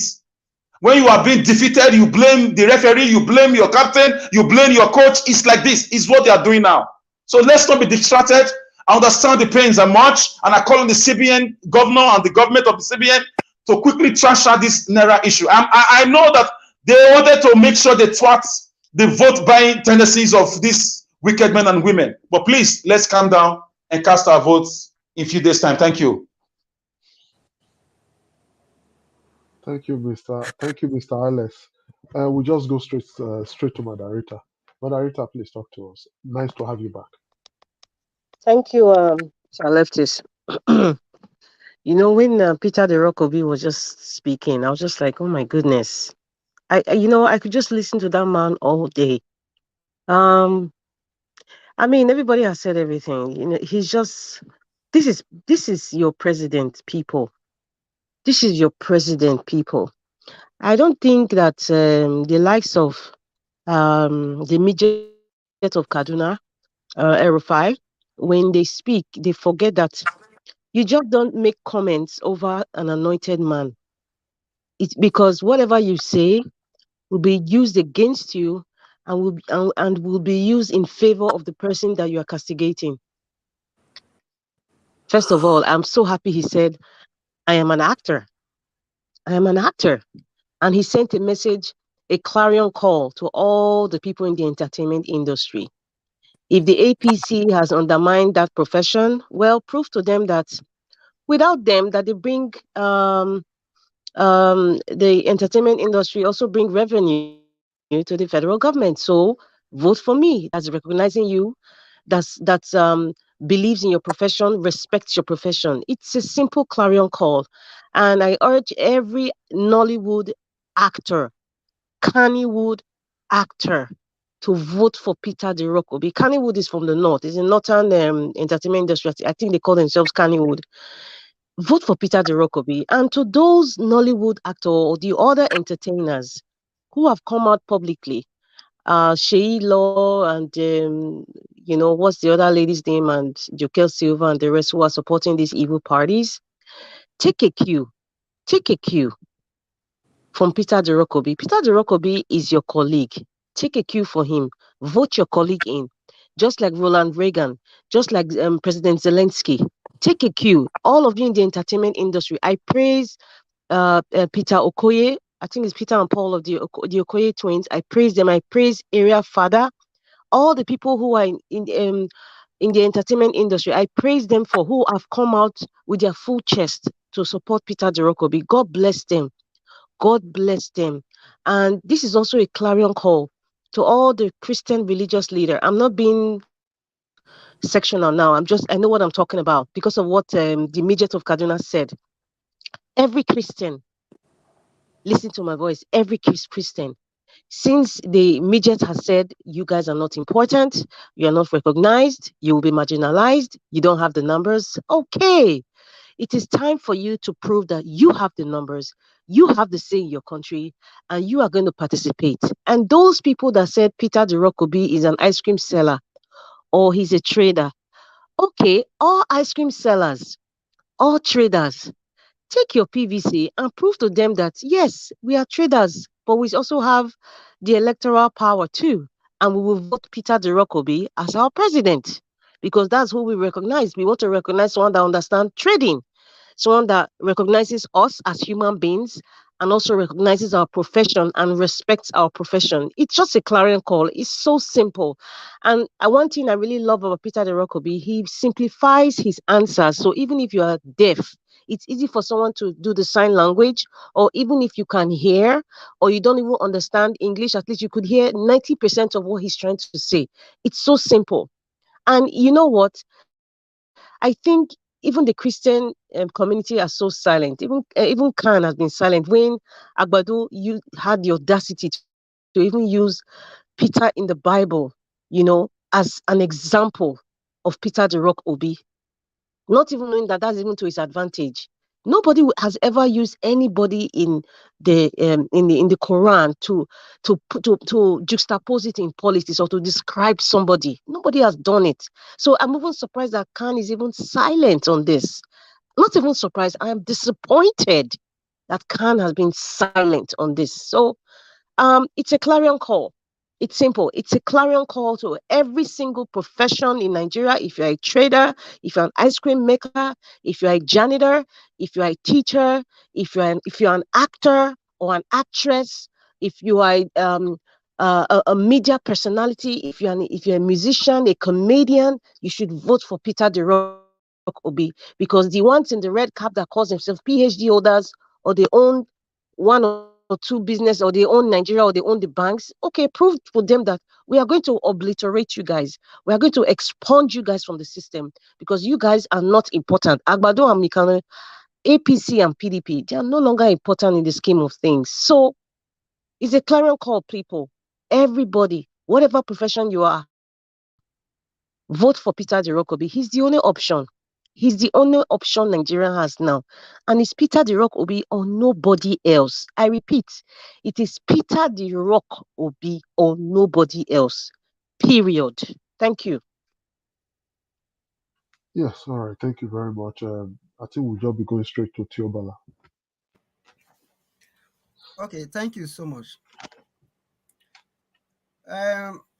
First of all, okay, I really don't want to talk much about that, but I just really want to throw more light regarding Dr. Abati pattern of journalism. I think for this video, what I watched, I think he did a good job. You don't need to cite anybody. You don't need to cite anybody. And you need to bring this question in this format for Peter Obi to be able to counter it. He will bring it as if it's the opposition. That is how they do it. Me, I'm not a journalist, but at the point. So that is my own opinion regarding that. Regarding like the way Peter Obi responded to Elrufai, that is to show a leader who is visionary, a leader with empathy. And he not only take advantage of everything. Maybe they will use one or two things to pull him down. At the end of the day, he will turn things around. Now he has turned this comment now to his favor. This reminds me of those people who are contesting for this election who does not have a means of income. Calling me or calling somebody an Hollywood actor, it shows that Peter Obi has a profession. But with some other candidate, we don't even know what they are doing. All they just know they to eat political party money or state money. The aspect Peter Obi spoke about that really resonates with me is when he was addressing the issue of stinginess, which people don't understand. And it happens to us as an individual. You know, when you have money, you lavish it, you put it on a white elephant project. This man concentrates in MDG Go, where he do all this health and education. Today, these are the major parts. When we talk about human capital development, these are the area. 30 years or 40 years ago, go and check the history of China. Go and check the history of India. They were sending people to US, Canada, UK to go and get knowledge and come back to their country and develop their country. Today, Indians are the one heading most of the top IT companies in the world. And they are all originated from IIT in India. So that's for that. And I want to use this opportunity to beg each and every one of us as an individual. Take your house as a government, because you don't have to wait until Peter Obi comes in before you can start acting. Be the president of your house. Ensure that you develop your own child, your own son, your own daughter, educationally. Very important. I know why I'm saying it. Most of the people have been written off, but one way or the other, they were able to come up to light. Reason of education and one other thing. I don't know how to put it. Majorly education. There's no other way around. But I want you two people to know education is not only when you go to classroom. You can be educated anywhere you are. Try utilize your time very well. Let's follow the path of Peter Obi. He's the light of the day. He's the light of Nigeria as far as this election is concerned. If we miss it now, I don't know what is going to happen to us. Nigeria will be doomed for, I don't know. Please. Thank you. All right, thank you very much. Do we still have Chooks or Bibweze? Is he okay now? Is he ready? Because I think everybody has spoken now. Yes, Mr. Schultz is talking. Mr. Schultz is talking already. He's ready. Okay. Go ahead, Mr. Schultz. Good evening to you, sir. Yeah, thank you once again. Yeah, the last video you showcased, you know, I'm not gonna beat around on Mr. Abati and his you know, one-sided journalism. But the good thing there is, he brought out the best in our principle. Sometimes, they felt. Anyway, they confess that, Arise confess that Peter B is most pressed by the press. So it's not something, he's not afraid of, talking to them. In fact, he loves talking to the press because that is where he will show his style of leadership, his all his, in fact, everything he's made of, his humility, everything, and he handled the questions, as calm as he could, as professional as he can, and he came out, brightly, and this is why, I would have even loved him to ask him same question BBC asked Atiku Abubakar. I think that is a minus for we the obedient. If he had remembered to ask him that same question, would you travel abroad for medical treatment? And I think if any journalist, listening to us, please, we would like you, journalists, to ask him this question whenever you get opportunity, because that is a very, very vital question to every contestant in this election. I'm not saying it is because it's my principle, but I will want any candidate that comes near to you. That question is very, very important for we Nigerians. So I see the way he answered the question, and I am glad that he did it the way he did it, especially when he talked about the rock. He is the rock. We Nigerians, we are building on top of him. He always say it. He is not running for presidency. We are running for that office through him. So we are going to be demanding and saying what we want. And through him, we will get everything we want.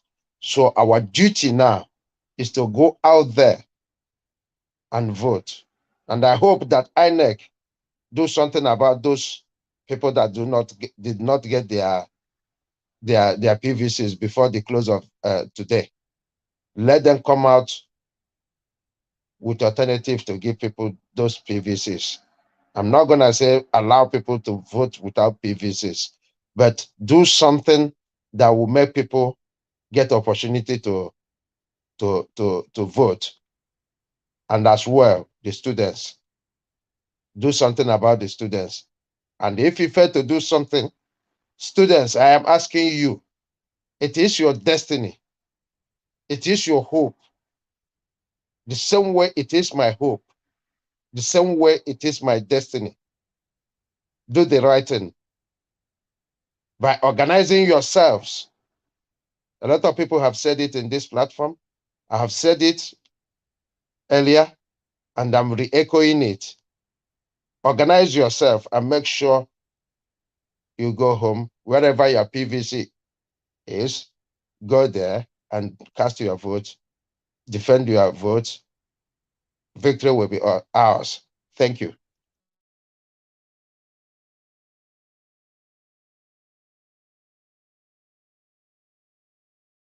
All right. I believe leftist was not even hearing Mr. Shoes. Leftist. All right. I was listening to it from another source, and it's like slow there. Thank God it's gone and it's finished. It's APC so petrol. I guess everybody must have spoken. And leftist, are you using APC petrol? No, leftist. I don't hear him from here. He said, make I ask whether they use APC petrol. No, APC no will get petrol. All right, leftist, say what you want to say so we can round up.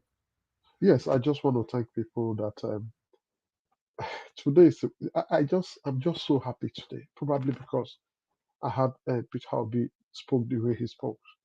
And it's really, really touched me. And again, I want to thank everybody that spoke today. It just to be wonderful and beautiful. We all spoke well. Even the guy that started that threw away our water. He did well because after that we got several calls. I guess he's listening to us. Please, sir, be very obedient and be sure that Peter Obi will do his best for us, through us. So I want to thank everybody that have spoken today. Kingsley Hardwood. I don't know why it be Hardwood. Yes, Kingsley Hardwood, Mr. Ike, though we had visitor, thank you for coming. Chooks, Madarita, Alex Edo, Piquet, Yobala, CBD, Mr. Alex, and of course, Victor Naija for B. We say thank you very much. And for those of you that actually gave us water today, today is Sunday, Super Chartered Committee, God bless you all. I think Grant did that, Mr. Grant again, then B-Rec, yes, Kai Scream, then Progressive Nigeria, then Alazada Gomez.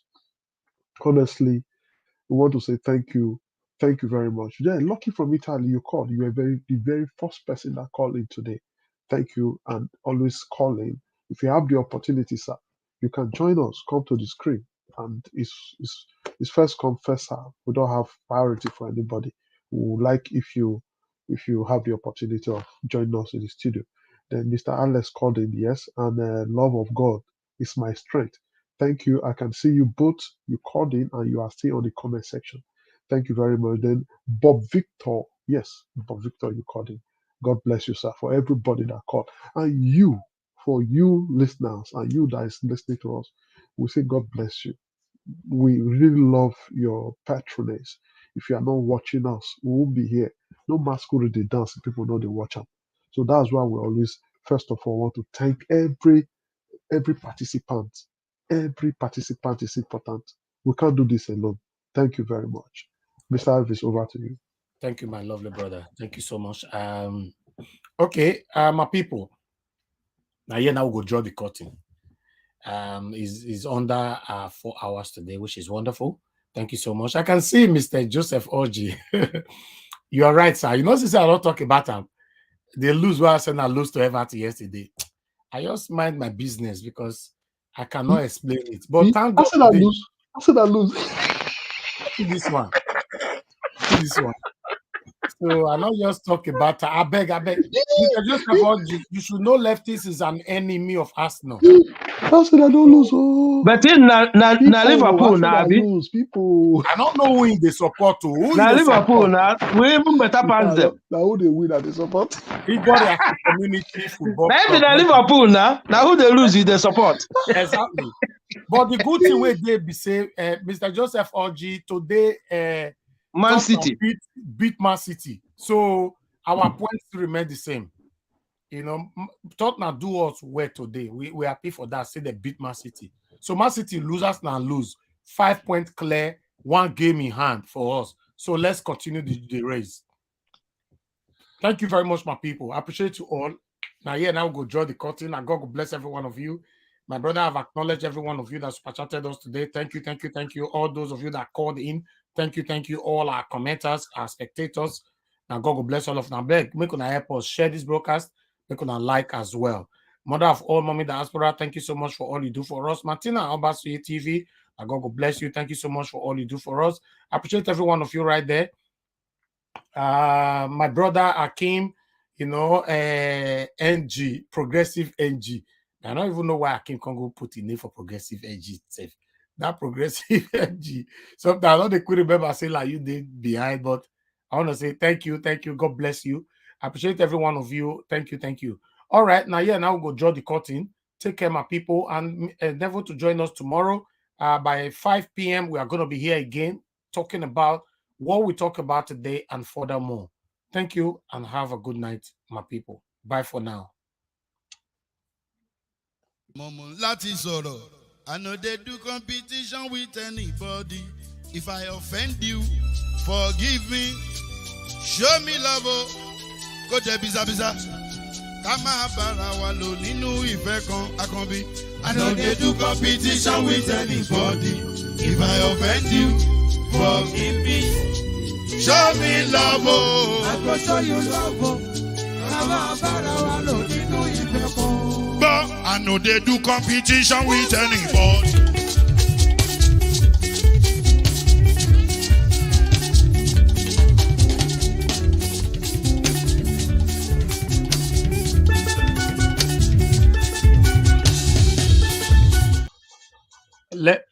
Leftists, you don't still Yes. forget poll again. You don't still forget the poll again. Eh? Now leftists will not go play for this poll, not be me. Poll. Now you they put poll. Me no even know poll. I not use poll sheet when I this small. Okay now. Kai. Oh dear. Okay. My your career come. My career come. Eh? Yesterday the same thing. Eh? Thank God, so we still get about 400 people still watching us. More bigger come. I don't know why leftists they forget. Not be me. Oh, Mona blame leftists. Not be me. Mona blame me. Mona blame me. I'm not going to true blame. Kai, but more not they forget her now. It's not right. Okay, My let me. know you're good there.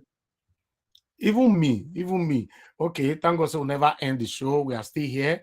We got to bring the poll here. We're going to be doing the poll, if possible, probably every day till the day of election.